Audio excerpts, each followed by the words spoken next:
ഓം കാർപ്പണ്യദോഷോപഗതസ്വഭാവകവൃച്ഛാമിത്തം തന്മസമൂഢചേതക ശ്രേയസ്യാ നിശ്ചിതം ബ്രൂഹി തന്മേ ശിഷ്യസേഹം ശാതിമാം താം പ്രപന്നം. ഓം നമോ ഭഗവതേ വാസുദേവായ. നമോ ഭഗവതേ വാസുദേവായ. ഓം ശ്രീകൃഷ്ണായ പരബ്രഹ്മണേ നമഃ. എല്ലാ സജ്ജനങ്ങൾക്കും ഗുരുവായൂരപ്പൻ്റെ നാമത്തെ സാഷ്ടാംഗ പ്രണാമം. ഭഗവത്ഗീതയിലെ ഭക്തിയോഗം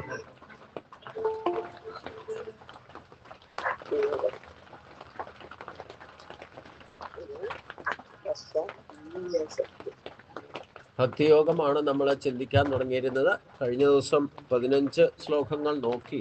എന്നാലും കഴിഞ്ഞ ദിവസത്തെ എനിക്ക് തന്നെ അത് തൃപ്തിയായിട്ട് തോന്നിയില്ല. അത് തുടങ്ങിയിട്ട് എന്തുകൊണ്ടാണെന്നറിയില്ല, കുറച്ച് ഡിസ്റ്റർബൻസ് ഉണ്ടായി എന്ന് മാത്രമല്ല, അത് മുഴുവൻ റെക്കോർഡായില്ല. ഇന്നലെ പറഞ്ഞത് മുഴുവൻ റെക്കോർഡായില്ല. ഞാനത് പോസ്റ്റ് ചെയ്തത് രണ്ടാമത് പറഞ്ഞിട്ടൊക്കെയാ, എന്നിട്ടും അതും അത്ര ശരിയായില്ല എന്ന് എനിക്ക് തോന്നുന്നു. ഇപ്പോൾ ഭക്തിയോഗം എന്ന് പറയുന്നത് നമ്മൾ യഥാർത്ഥത്തിൽ അചഞ്ചലമായ ഭക്തി എങ്ങനെ ഉണ്ടാകും, അത് എങ്ങനെയാണ് ഭഗവാന്റെ പ്രീതിയിലേക്ക് എത്തിക്കുക, ഭഗവാന്റെ പ്രിയപ്പെട്ട ഭക്തരായിട്ട് മാറണം. അപ്പം അതുകൊണ്ട് അത് ഏറ്റവും പ്രധാനപ്പെട്ട ഒരു യോഗം തന്നെയാണ് ഭക്തിയോഗം എന്ന് പറയുന്നത്. അതിന് 6 പടികൾ കടത്തി വിട്ടിട്ട് ഭക്തിയോഗം തന്നെ 7ാമത്തെ അധ്യായം തുടങ്ങിയിട്ട് ഈ 12ാം അധ്യായം വരെയുള്ള 6 അധ്യായമാണ് ഭക്തിയോഗം, യഥാർത്ഥത്തിൽ പൂർണ്ണമായ ഭക്തിയോഗം. അപ്പം യഥാർത്ഥ ഭക്തിയുടെ ലക്ഷണങ്ങളും ഭക്തന്റെ ലക്ഷണങ്ങളും ഭഗവാന് ഏത് തരത്തിലുള്ള ഭക്തരെയാണ് പ്രിയമാകുന്നത് എന്നുകൂടി ഭഗവാൻ എടുത്തു പറയുന്നതാണ് 12ാം അധ്യായം. അതുകൊണ്ട് നമുക്ക് 11ാമത്തെ ശ്ലോകം തൊട്ട് ഒന്നോടെ ചിന്തിക്കാൻ തോന്നുന്നു. 10ാമത്തെ ശ്ലോകത്തിൽ ഭഗവാൻ പറഞ്ഞു, അഭ്യാസമർത്ഥോസി മത്കർമ്മ പരമോഭവ മതർത്ഥമഭി കർമാണി കുർവൻ സിദ്ധിം അഭാസ്യസി. ഈ അഭ്യാസയോഗം അനുഷ്ഠിക്കുന്നതിനും നീ സമർത്ഥനല്ല എങ്കിൽ എനിക്ക് വേണ്ടിയിട്ട് കർമ്മങ്ങൾ ചെയ്യുന്നവനായി തീരുക. എനിക്ക് വേണ്ടി കർമ്മങ്ങൾ ചെയ്താലും നിനക്ക് പരമോദം പ്രാപിക്കാം. ഇവിടെ 3-4 മാർഗം പറഞ്ഞു. അവ്യക്തോപാസനയാണ് ശ്രേഷ്ഠം. ആ അവ്യക്ത ഉപാസന കൃത്യമായിട്ട് നമുക്ക് പ്രാക്ടീസ് ചെയ്ത് അഭ്യാസം ചെയ്ത് തന്നെ ഉണ്ടാക്കാം. അത് യോഗ്യത നേടുക എന്ന് പറയുന്നത് അതിന് നിരന്തരമായ ശ്രമം വേണം. വ്യക്തോപാസന കുറച്ച് എളുപ്പമാണ്. നമുക്കൊരു വിഗ്രഹം വെച്ച് പൂജിക്കാൻ, ആ പൂജാക്രമങ്ങളൊക്കെ പഠിച്ച് പഞ്ചദ്രവ്യങ്ങളെ കൊണ്ട് പൂജിക്കാൻ ഏത് സാധാരണക്കാർക്കും പഠിച്ചാൽ ചെയ്യാവുന്നതേ ഉള്ളൂ. പക്ഷെ വിഗ്രഹം ഇല്ലാതെ പൂജിക്കാൻ പറഞ്ഞാൽ എങ്ങനെ പൂജിക്കും? അതാണ് ശരീരക്ലേശം വരെ ഉണ്ടാക്കുമെന്ന് പറഞ്ഞത്.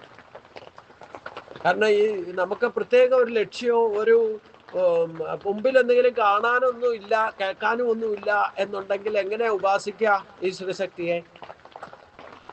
അതുകൊണ്ടാണ് അതിന് നിരന്തരം ശ്രമിക്കണം. നമ്മൾ നിരന്തരമായിട്ട് ശ്രമിച്ചാൽ മാത്രമേ നമ്മൾ ഈ ശരീരം ഉപയോഗിച്ചുകൊണ്ട് തന്നെ അതിനായിട്ട് തന്നെ മെനക്കെട്ട് അഭ്യസിക്കും. അതാണ് നൈമിത്യ കർമ്മത്തിൽ തുടരെ ശ്രമിക്കണം എന്ന് പറഞ്ഞതിൻ്റെ കാര്യം. അത് 6ാം അധ്യായം പറഞ്ഞപ്പോഴും ഭഗവാൻ പറഞ്ഞിട്ടുണ്ട്, ശനൈരു പരമേ ബുദ്ധ്യാത്യഗീതയാ ആത്മസംസ്ഥം മനഃകൃത്വാ ന കിഞ്ചിദപി ചിന്തയും. അവ്യക്തോപാസനയിലേക്ക് പോകാനുള്ള രീതിയാണ് പറഞ്ഞത്. ശനൈ എന്ന് പറഞ്ഞാൽ തുടരെ ശ്രമിക്കണം. നമ്മുടെ മനസ്സ് എപ്പോഴും ചാടിക്കളിക്കും. എത്ര അവ്യക്തമായിരിക്കുന്ന ഈശ്വരനെ മനസ്സിൽ ഭ്രൂമധ്യത്തിൽ കാണണം എന്ന് പറഞ്ഞാൽ അത് നമ്മുടെ ശരീരത്തിൽ തന്നെയുള്ള സാധനമാണ് കൽപ്പിക്കുന്നതെങ്കിലും മനസ്സിനിടയ്ക്ക് ചാടിപ്പോവും. മനസ്സും ശരീരത്തിൽ തന്നെ പ്രവർത്തിക്കുന്ന ഒരു സംഗതിയാണ്, ഒരു ശക്തിയാണ്. പക്ഷെ അതൊന്തിരിയമാണ്. 6ാമത്തെ ഇന്ദ്രിയമായിട്ട് പ്രവർത്തിക്കുന്ന ഭഗവാന്റെ ശക്തിയാണ്. പക്ഷെ ഇത് പിടിച്ചാൽ കിട്ടില്ല. ചഞ്ചലം ഹി മന കൃഷ്ണ പ്രമാദി ബലവത്രിടം എന്ന് കൃഷ്ണനോട് ഭഗവാനോട് അർജുനൻ തന്നെ പറയുന്നുണ്ട്. ഈ മനസ്സെപ്പോഴും ചാടിക്കളിച്ചുകൊണ്ടിരിക്കുന്ന ഇതിനെ നിയന്ത്രിക്കാന്ന് പറയുന്ന ഈ യോഗത്തിലേക്ക് എത്തുക അത്ര എളുപ്പമല്ല എന്നാണ് എൻ്റെ നിഗമനം എന്ന് അർജുനൻ പറയുമ്പോഴും ഭഗവാൻ പറഞ്ഞു, അസംശയം മഹാബാഹു, ഈ പറഞ്ഞത് വളരെ ശരിയാണെന്ന് പറഞ്ഞു. അവിടെയും പറഞ്ഞു അഭ്യാസയോഗേന എന്ന് പറഞ്ഞു. ആ അഭ്യാസവും ദൃഢവൈരാഗ്യവും വേണം. നമ്മൾ കുറച്ച് സമയത്തേക്കെങ്കിലും ഭൗതിക കാര്യങ്ങളെ പ്രാരാബ്ധങ്ങളെല്ലാം വിട്ടിട്ട് നിത്യയുക്തമായിട്ട്, വല്ലപ്പോഴും ഒരിക്കൽ ചെയ്താൽ ഉണ്ടാവില്ല, ചടങ്ങെന്ന നിലയിൽ ആചരിച്ചാൽ കാര്യമില്ല, അനുകരണം കൊണ്ട് കാര്യമില്ല. നമ്മൾ പലതരത്തിൽ അഭ്യസിക്കുന്നുണ്ട്, പ്രയത്നിക്കുന്നുണ്ടാവും ചിലപ്പോൾ. പക്ഷെ അത് ഇപ്പം ഞാൻ തന്നെ ചോദിക്കുന്നു, നിങ്ങൾ സഹസ്രാമോ ഇല്ല ഗീതയൊക്കെ വായിക്കുമ്പം നിങ്ങൾ തുടക്കം മുതൽ അവസാനം വരെ നിങ്ങൾ ചൊല്ലുന്ന ഓരോ നാമവും അക്ഷരം പ്രതി കേൾക്കാറുണ്ടോ? കേൾക്കാറില്ല. ഞാനടക്കം കേൾക്കാറില്ല. നമ്മളിങ്ങനെ ജപിക്കും, പഠിക്കുന്നവരെ കുറച്ച് ശ്രദ്ധ ഉണ്ടാവും. പഠിച്ചു കഴിഞ്ഞാൽ പിന്നെ ഇങ്ങനെ ചൊല്ലും. അത് ഫ്ലുവൻസിയിൽ ചൊല്ലാൻ പഠിച്ചു കഴിഞ്ഞാൽ പിന്നെ പുസ്തകം നോക്കി വായിച്ചാലും അങ്ങ് ചൊല്ലുള്ളൂ. അത് നമ്മൾ കേൾക്കാറുണ്ടോ എന്ന് ചോദിച്ചാൽ കേൾക്കാറില്ല. അത് കേൾക്കണം. അതാ എന്നെ ഗുരുവായൂരിന്ന് വിളിച്ചിട്ട് പറഞ്ഞത്. അപ്പം അതുകൊണ്ട് ഈ അഭ്യാസം എന്ന് പറയുന്നത് മറ്റൊരു രീതിയിലാണ്. ഈ കർമ്മങ്ങൾ ചെയ്യുമ്പം എനിക്കുള്ള സമർപ്പണമായിട്ട് ചെയ്യാൻ പറയും. അവിടെ ശരീരക്ലേശം എന്ന് പറഞ്ഞാൽ കർമ്മം ചെയ്യാനുള്ള ശരീരക്ലേശങ്ങളെ ഉണ്ടാവുള്ളൂ. അല്ലാതെ നമുക്ക് ഈ അതിനു വേണ്ടിയിട്ട് ഒരു അധ്വാനം, പ്രത്യേകത്തെ അതിന് മാത്രമായിട്ടൊരു അധ്വാനം ആവശ്യമില്ല. കാരണം നമ്മൾ എന്തെങ്കിലും കർമ്മം ചെയ്യുമ്പം ഈശ്വരനെ സമർപ്പിച്ചുകൊണ്ട് ഈശ്വരനെ സ്മരിച്ചുകൊണ്ട് ചെയ്യുക എന്ന് പറയുന്നതും ഒരു തരത്തിൽ ഒരു പ്രയത്നം തന്നെയാണ്. അതിലും മനസ്സിന്റെ ശ്രദ്ധയും ബുദ്ധിയും ഒക്കെ കൃത്യമായിട്ട് ഈശ്വര സമർപ്പിത ബുദ്ധിയോടുകൂടി കർമ്മങ്ങൾ എന്ത് ചെയ്താലും അങ്ങനെ ചെയ്യാനുള്ള ഒരു വൈഭവം നമുക്ക് ഉണ്ടാകണം. അത് സ്വഭാവത്തിന്റെ എല്ലാവർക്കും സാധിക്കുന്ന കാര്യമൊന്നും അല്ലാതെ അത് നമുക്ക് സാധിക്കുന്നുണ്ടെങ്കിൽ അത് ചെയ്തോളൂ. അങ്ങനെയും പരമോദം പ്രാപിക്കാന്നാ പറഞ്ഞു. നമുക്ക് ഈ ഭഗവാന്റെ അടുത്തേക്കുള്ള വാതായനങ്ങൾ തുറന്നിട്ടിരിക്കുക. നിങ്ങൾ ഏത് മാർഗം സ്വീകരിച്ചാലും വേണ്ടില്ല, ഭഗവാന്റെ അടുത്തേക്ക് എത്തുക എന്നുള്ള ലക്ഷ്യം വെച്ചാൽ നിങ്ങൾ നിരന്തരം ഉപാസന, ഇഷ്ടദേവതയെ ഉപാസിച്ചിട്ട് അഭ്യാസം കൊണ്ടും എത്താം. ഇല്ലെങ്കിൽ കർമ്മങ്ങൾ ചെയ്യുന്നതല്ല സമർപ്പണത്തോടെ ചെയ്താലും ഭഗവാനിലേക്ക് എത്താം. ഇനി അതിനും നമുക്ക് സാധ്യമല്ലെങ്കിലോ അഥൈതമപി അസക്തോസി കർത്തും ഉദ്യോഗമാശ്രിത സർവകർമ്മ ഫലത്യാഗം തത്കുരും യഥാത്മവാൻ. എന്നാൽ ഇതുപോലും, അതായത് ഈ സമർപ്പണ ബുദ്ധിയോടെ ചെയ്യുന്ന കർമ്മങ്ങളും കർത്തൃത്വ അഭിമാനവും ഫലേച്ഛയും ഇല്ലാതെ ചെയ്യണം. അതും സാധ്യമാണോ, സാധിക്കുന്നുണ്ടോ എന്ന് സ്വയം വിലയിരുത്തണം ഇടയ്ക്കിടയ്ക്ക്. ചിലപ്പോൾ തുടക്കത്തിലൊക്കെ ഇൻസ്പിറേഷൻ കൊണ്ട് ഇങ്ങനെയൊക്കെ ചെയ്യും. പിന്നെ കുറച്ച് കഴിയുമ്പം ഈ ഒരു ഭാവം സ്ലിപ്പായി പോകും. ഞാനെന്നുള്ള കർത്തൃത്വ അഭിമാനം വരും. പിന്നെ ഫലേച്ഛ ഓട്ടോമാറ്റിക്കായിട്ട് വരും. ഫലം കിട്ടാൻ തുടങ്ങുമ്പം അതിൽ ലോഭം ഉണ്ടാകും. കിട്ടിയാൽ മതി വരാത്ത രാഗദ്വേഷങ്ങൾക്ക് വിധേയമാവും. വീണ്ടും വേണം തോന്നും. ഇങ്ങനെയൊക്കെ കർമ്മത്തിന്റെ ഗതിവിഗതികൾ കൊണ്ട് നമ്മൾ യഥാർത്ഥ ലക്ഷ്യത്തിലെത്താൻ തടസ്സങ്ങളുണ്ടാകും, പ്രത്യാഘാതങ്ങളുണ്ടാകാം. അപ്പൊ അതുകൊണ്ട് കർത്തൃത്വാഭിമാനം വെടിഞ്ഞ് ഈശ്വരാർപ്പണമായിട്ട് എല്ലാ കർമ്മങ്ങളും ചെയ്യുന്നതിന് പോലും നീ ശക്തനല്ല എങ്കിൽ എൻ്റെ യോഗത്തെ, എന്നോടുള്ള ചേർച്ച എന്ന ലക്ഷ്യത്തെ ആശ്രയിച്ചവനും മനസ്സിനെ അടക്കിയവനുമായിരിക്കുന്ന സകല കർമ്മങ്ങളുടെയും ഫലത്തെ ത്യജിച്ചുകൊള്ളുക. ഫലേച്ഛ വെടിഞ്ഞ് സകല കർമ്മങ്ങളും ചെയ്യുക എന്നർത്ഥം. ആദ്യം എല്ലാ കർമ്മങ്ങളും ഈശ്വരാർപ്പണമായിട്ട് ചെയ്യാൻ പറഞ്ഞു. അതിലൂടെയും നിങ്ങൾക്ക് ഈശ്വരനിലേക്ക് എത്താം. അതായിരിക്കും ഏറ്റവും വലിയ ഫലസിദ്ധി. ഓട്ടോമാറ്റിക്കായിട്ട് കർമ്മം ചെയ്യുന്നതനുസരിച്ചുള്ള നന്മതിന്മകളുടെ ഫലവും അതിൻ്റെ കൂട്ടത്തിൽ വരികയും ചെയ്യും. എന്നാലും ആത്യന്തികമായിട്ട് നിങ്ങൾ ചെയ്യുന്ന കർമ്മം ഈശ്വരാർപ്പണമായതുകൊണ്ട് അതിലുണ്ടാകുന്ന അഹംത്വ സർവപാപേപ്യോ മോക്ഷേഷ, അതിലെന്തെങ്കിലും ദോഷമോ കുറവുകളോ ഉണ്ടായാലും അതൊക്കെ ഭഗവാന്റെ അർപ്പണമായിട്ട് ചെയ്താൽ അതൊക്കെ സഹിച്ചോളും. സഹിച്ചോളും എന്ന് പറഞ്ഞാൽ അതിലൊന്നും ഭഗവാൻ കെയർ ചെയ്യില്ല, നമ്മളെ മോക്ഷത്തിലേക്ക് തന്നെ എത്തിക്കും. ഇനി അതിനും അങ്ങനെ ചെയ്യാനും നമ്മൾ ശക്തനല്ല എങ്കിൽ അങ്ങനെയുള്ളവർക്ക് വേണ്ടി പറയുന്നത് എന്താ? നിങ്ങൾ എന്തെങ്കിലും കർമ്മം ചെയ്യാതിരിക്കാൻ പറ്റില്ല. നഖി അച്ചിക്ഷണമ വിജാതസ്ഥത്തെ കർമ്മക്കാരി നേഘവശ കർമ്മ സർവപ്രകൃതി ആയിക്കോണേ പറഞ്ഞു. പ്രകൃതിയുടെ ഗുണങ്ങളെ കൊണ്ട് എന്തെങ്കിലുമൊക്കെ ചെയ്തേ പറ്റും. ആ ചെയ്യുന്ന കർമ്മങ്ങളുടെ ഫലം കിട്ടിയ ആ ഫലത്തെ ത്യജിക്കാൻ നമുക്ക് അത് കുറച്ച് എളുപ്പമാണെന്ന് ഒന്നോടെ തോന്നും. പക്ഷെ അത് ഏറ്റവും വലിയ ബുദ്ധിമുട്ടാണ്. കിട്ടുന്നതൊക്കെ വേണ്ടാന്ന് വെക്കാൻ പറഞ്ഞാൽ എങ്ങനെയാ? ത്യജിക്കാൻ പറഞ്ഞാൽ മനസ്സുകൊണ്ട് ത്യാഗമനസ്സ് ഉണ്ടാക്കാം. പിന്നെ എന്ത് കർമ്മം ചെയ്താലും പ്രകൃതിയുടെ സ്വഭാവമാണ്. നിങ്ങൾ ഫല ഇച്ഛ ഇല്ലാതെ കർമ്മം ചെയ്താലും നന്മ ചെയ്താൽ നന്മയും തിന്മ ചെയ്താൽ തിന്മയും ഫലം റബ്ബർ ബാൻഡ് പോലെ വരും. വലിച്ചിട്ട് വിട്ടാൽ റബ്ബർ ബാൻഡ് നമ്മുടെ അടുത്തേക്ക് തന്നെ വരുന്ന പോലെ തന്നെ നിങ്ങൾ ഏത് വിധത്തിലുള്ള കർമ്മം ചെയ്താലും, ഈശ്വരാർപ്പണമായിട്ട് ചെയ്താലും അല്ലാതെ ചെയ്താലും, അതിൻ്റെ നന്മയ്ക്ക് ഫലം നന്മയും തിന്മയ്ക്ക് ഫലം തിന്മയും. നന്മ തിന്മ മിശ്രിതമായിട്ട് ചെയ്താൽ നന്മ തിന്മ മിശ്രിതമായിട്ട് വരും, സുഖദുഃഖമായിട്ട് മിശ്രിതമായിട്ട്. ഇങ്ങനെ 3 തരത്തിലുള്ള ഫലം ഓട്ടോമാറ്റിക്കായിട്ട് പ്രകൃതിയുടെ ഗുണങ്ങളെ കൊണ്ട് തന്നെ കിട്ടും. ആ കിട്ടുന്നതൊക്കെ ത്യജിക്കാനാണ് പറയണേ ഭഗവാൻ. അങ്ങനെയും ഭഗവാനിലേക്ക് എത്താം. ത്യജിക്കുക എന്ന് പറഞ്ഞാൽ എങ്ങനെ ത്യജിക്കുക? ഞാൻ പറഞ്ഞു, പഞ്ചമഹായജ്ഞങ്ങൾ അനുസരിച്ചുകൊണ്ട് എന്ത് കിട്ടിയാലും എടുത്തു വെക്കരുത്, സമ്പാദിച്ചു വെക്കരുത്, കൂട്ടി വെക്കാൻ ശ്രമിക്കരുത്. എന്ത് കിട്ടിയാലും വേണ്ടില്ല, അതിനെ 5ആയിട്ട് ഭാവിച്ചോളാം. ജീവിച്ചിരിക്കുമ്പോൾ ശരീരത്തെ സംരക്ഷിക്കാനും നിങ്ങളുടെ കാര്യം നോക്കാൻ വേണ്ടിയിട്ട് 5-1 എടുത്തോളാം. ബാക്കിയൊക്കെ ദേവയജ്ഞം, അതിഥിയജ്ഞം, പിതൃയജ്ഞം, നിർയജ്ഞം എന്ന വിധത്തിൽ അതിനെ ഡിസ്ട്രിബ്യൂട്ട് ചെയ്തോളാം. അങ്ങനെയാണ്. അപ്പോ ഈ ഈശ്വരനെ തന്നെ ആശ്രയിച്ചുകൊണ്ട് മനസ്സംയമനത്തോടെ സർവകർമ്മങ്ങളുടെയും ഫലേച്ഛയെ ത്യജിക്കുക എന്നതാണ് ഫലത്യാഗം എന്നുദ്ദേശിക്കുന്നത്. സന്യാസത്തിൻ്റെ തന്നെ മാനദണ്ഡം സർവകർമ്മ ഫലത്യാഗമാണ്. അതും പ്രാക്ടിക്കൽ തലത്തിൽ സന്യാസിമാർ പോലും ഈ സർവകർമ്മ ഫലത്യാഗം എല്ലാം ഉപേക്ഷിച്ചിട്ട്, സന്യാസം എന്ന് പറഞ്ഞാൽ സകലതും ഉപേക്ഷിക്കുക. ആ ശരീരത്തെ പോലും ഈശ്വരനിലേക്ക് എത്തിക്കാൻ വേണ്ടിയിട്ട് ദിവസം 12,000 പ്രണവം ജപിച്ചുകൊണ്ടിരിക്കുക, അല്ലാതെ വേറെ ഒരു ആക്ടിവിറ്റീസും ഒന്നുമില്ല. ആക്ടിവിറ്റീസിൻ്റെ ഒന്നും ആവശ്യമില്ല.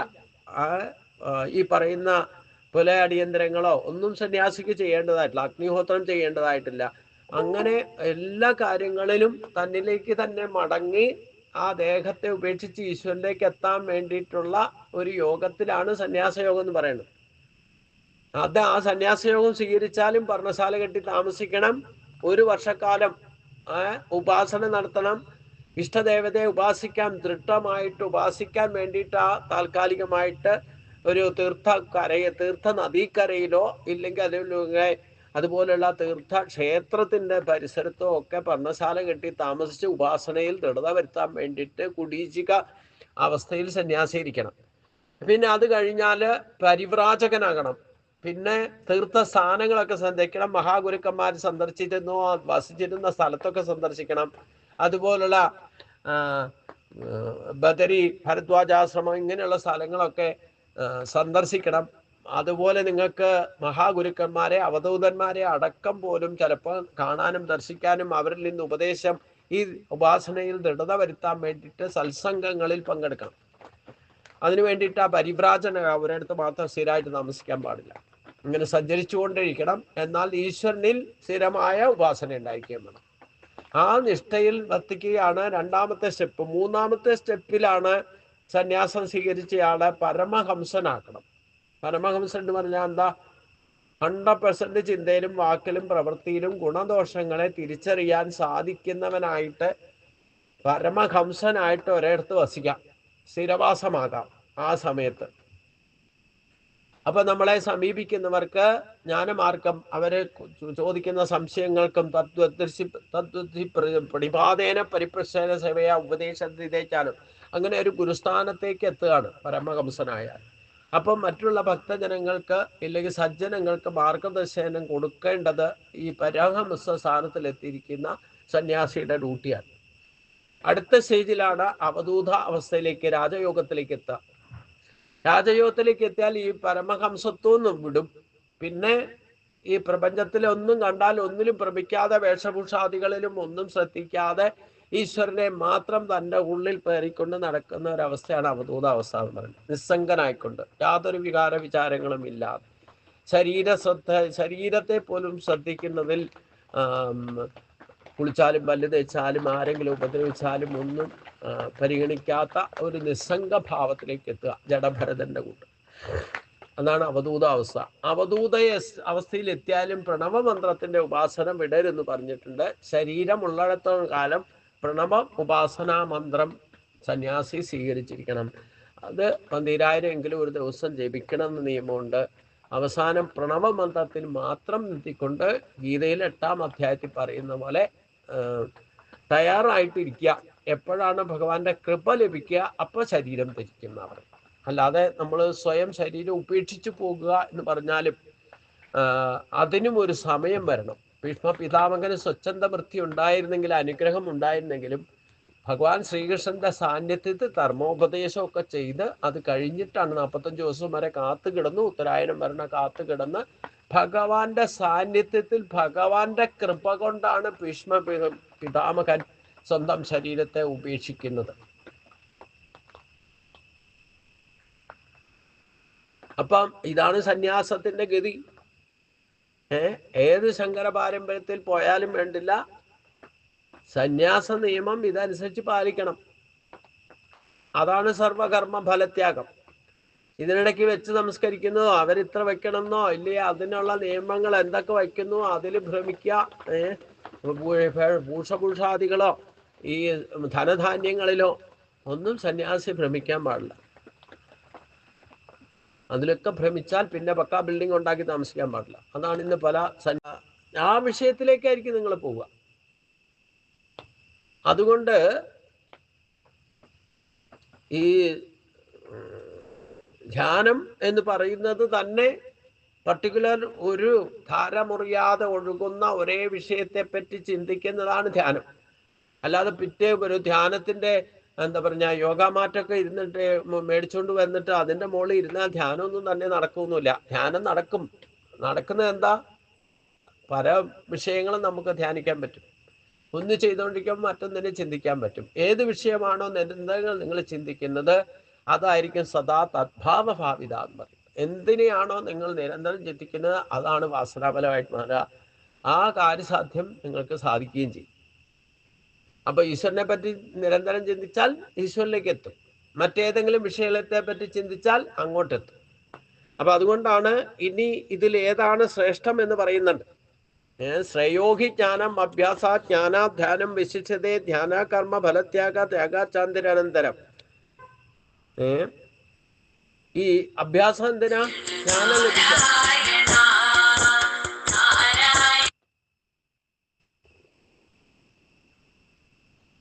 ജ്ഞാനം ലഭിക്കാൻ വേണ്ടിയിട്ട് ഏത് കർമ്മത്തിലാണോ ശ്രദ്ധ വയ്ക്കുന്നത് അത് പറ്റി ചിന്തിച്ച് അതിൻ്റെ ഗുണദോഷങ്ങളെ തിരിച്ചറിഞ്ഞുകൊണ്ട് കൃത്യമായിട്ട് പ്രവർത്തിച്ചാൽ അതിൽ നിന്ന് കിട്ടുന്ന ധ്യാനത്തിലൂടെ കിട്ടുന്നതാണ്. ധ്യാനിക്കുന്നതിന് മുമ്പ് എന്താ? അറിവ് കിട്ടും. ആ അറിവിനെ വീണ്ടും ചിന്തിതമാക്കണം, ചിന്തിക്കാൻ സാധിക്കും, യുക്തിവിചാരം ചെയ്യണം. അതിനാണ് ധ്യാനം. അപ്പം അഭ്യാസം ചെയ്യുന്നത് എന്ന് വരെ നിങ്ങൾക്ക് യഥാർത്ഥ ജ്ഞാനം, അനുഭവജ്ഞാനം, അനുഭവത്തിലൂടെ വിശേഷജ്ഞാനം, ഗുണദോഷങ്ങളെ തിരിച്ചറിയാൻ സാധിക്കുന്നതാണ് ജ്ഞാനം ലഭിക്കുക എന്ന് പറയുന്നത്. ആ മേധാബുദ്ധിയിലാണ് ജ്ഞാനം യഥാർത്ഥത്തിൽ ഉദിക്കുക. ആ ജ്ഞാനം ഉദിച്ചാൽ പിന്നെ അതിനെ യുക്തിവിചാരം ചെയ്യണം. ഗുണവും ദോഷവും തിരിച്ചറിഞ്ഞാൽ വിവേചന ശക്തി ഉപയോഗിച്ചുകൊണ്ട് ഞാൻ എന്ത് ചെയ്യണം, ഗുണമുണ്ടാകുന്നത് എന്താണെന്ന് മനസ്സിലാക്കിയിട്ട് അതനുസരിച്ചുകൊണ്ട് പ്രവർത്തിക്കണം. അപ്പോൾ ജ്ഞാനം ലഭിച്ചാലാണ് അതേപ്പറ്റി പുനർവിചനം നടത്താനാണ് ധ്യാനത്തിന് ശ്രേഷ്ഠത കൽപ്പിച്ചത്. ഇനി ധ്യാനത്തിനേക്കാളും ശ്രേഷ്ഠം എന്താണ്? ശ്രേയോഹി ജ്ഞാനം അഭ്യാസാൽ. അതായത് അഭ്യാസത്തെക്കാൾ ശ്രേഷ്ഠം ശ്രേയസ് ജ്ഞാനത്തിനാണ്. കാരണം എന്താ? നിരന്തരം നിങ്ങൾ പ്രയത്നിച്ച് കർമ്മങ്ങൾ ചെയ്താൽ, അഭ്യാസം ചെയ്താൽ അതിൽ നിന്ന് ജ്ഞാനം ലഭിക്കും. ആ ജ്ഞാനം ലഭിച്ചാലോ ജ്ഞാനാധ്യാനം വിശിഷ്യതേ. ജ്ഞാനം ലഭിച്ചു കഴിഞ്ഞാൽ പിന്നെ ധ്യാനത്തിന് പ്രാധാന്യം. അതായത് പുനർവിചിന്തനം ചെയ്യണം, വിവേചന ശക്തി യൂട്ടിലൈസ് ചെയ്യണം. അവിടെയാണ് ധ്യാനം. എന്ത് കാര്യമാണോ നിങ്ങൾ സാധിക്കേണ്ടത് അതിൻ്റെ ഗുണദോഷത്തെ പറ്റി ചിന്തിക്കണം എന്നർത്ഥം. ചിന്തിച്ചിട്ടോ വിശേഷ ധ്യാനാർ കർമ്മഫലത്യാഗം. അത് കഴിഞ്ഞാൽ അതിൽ നിന്നുണ്ടാകുന്നത് എന്തായിരിക്കും? നിങ്ങൾ വിവേചന ശക്തി ഉപയോഗിച്ചുകൊണ്ട് ഗുണദോഷങ്ങളെ പറ്റി നിരന്തരം ചിന്തിച്ച് ഗുണമനുസരിച്ചുകൊണ്ട് ദൃഢനിശ്ചയം ചെയ്താൽ ആ നിശ്ചയിച്ച കാര്യം ത്യാഗമനസ്സോടെ നടപ്പാക്കാം.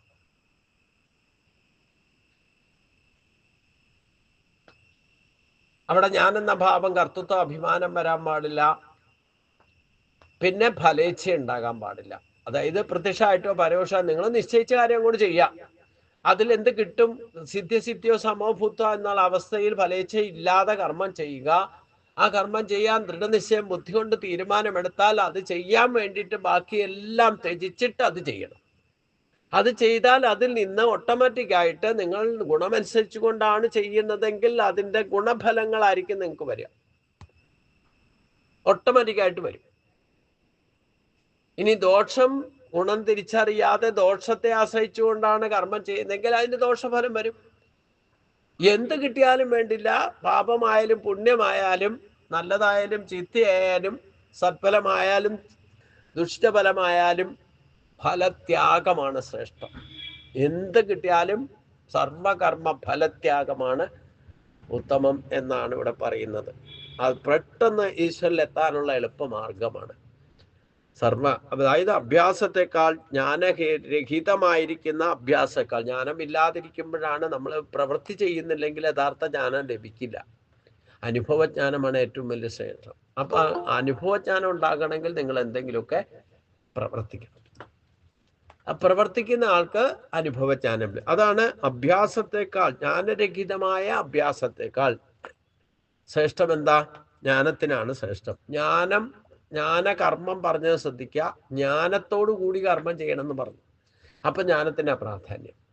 ആ ജ്ഞാനം ലഭിച്ചാൽ ആ ജ്ഞാനത്തിലൂടെ വിശേഷ ജ്ഞാനത്തിലേക്ക് എത്തണമെങ്കിൽ കർമ്മം ചെയ്യണം, അനുഭവജ്ഞാനം ഉണ്ടാകണം. അതാണ് വിശേഷ ജ്ഞാനം. അപ്പൊ ജ്ഞാനത്തിന് അഭ്യാസം കർമ്മത്തിലാണ് ഉണ്ടാകേണ്ടത്. ജ്ഞാനം ലഭിക്കാതെ കർമ്മം ചെയ്താലും അതിൽ നിന്ന് ഒരു ജ്ഞാനം ലഭിക്കും, അനുഭവജ്ഞാനം ലഭിക്കും.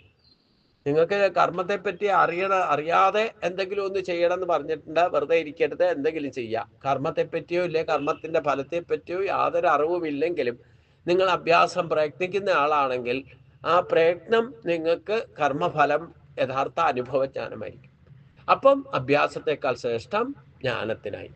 ഇനി ജ്ഞാനം ലഭിച്ചാൽ അതിനെ ഒരിക്കൽ കൂടി, ജ്ഞാനമില്ലാതെ ആദ്യം കർമ്മം ചെയ്യുന്നുണ്ടെങ്കിൽ അനുഭവജ്ഞാനം ലഭിച്ചാൽ പിന്നെ ഒന്നുകൂടെ പുനർവിചിന്തനം ചെയ്യണം.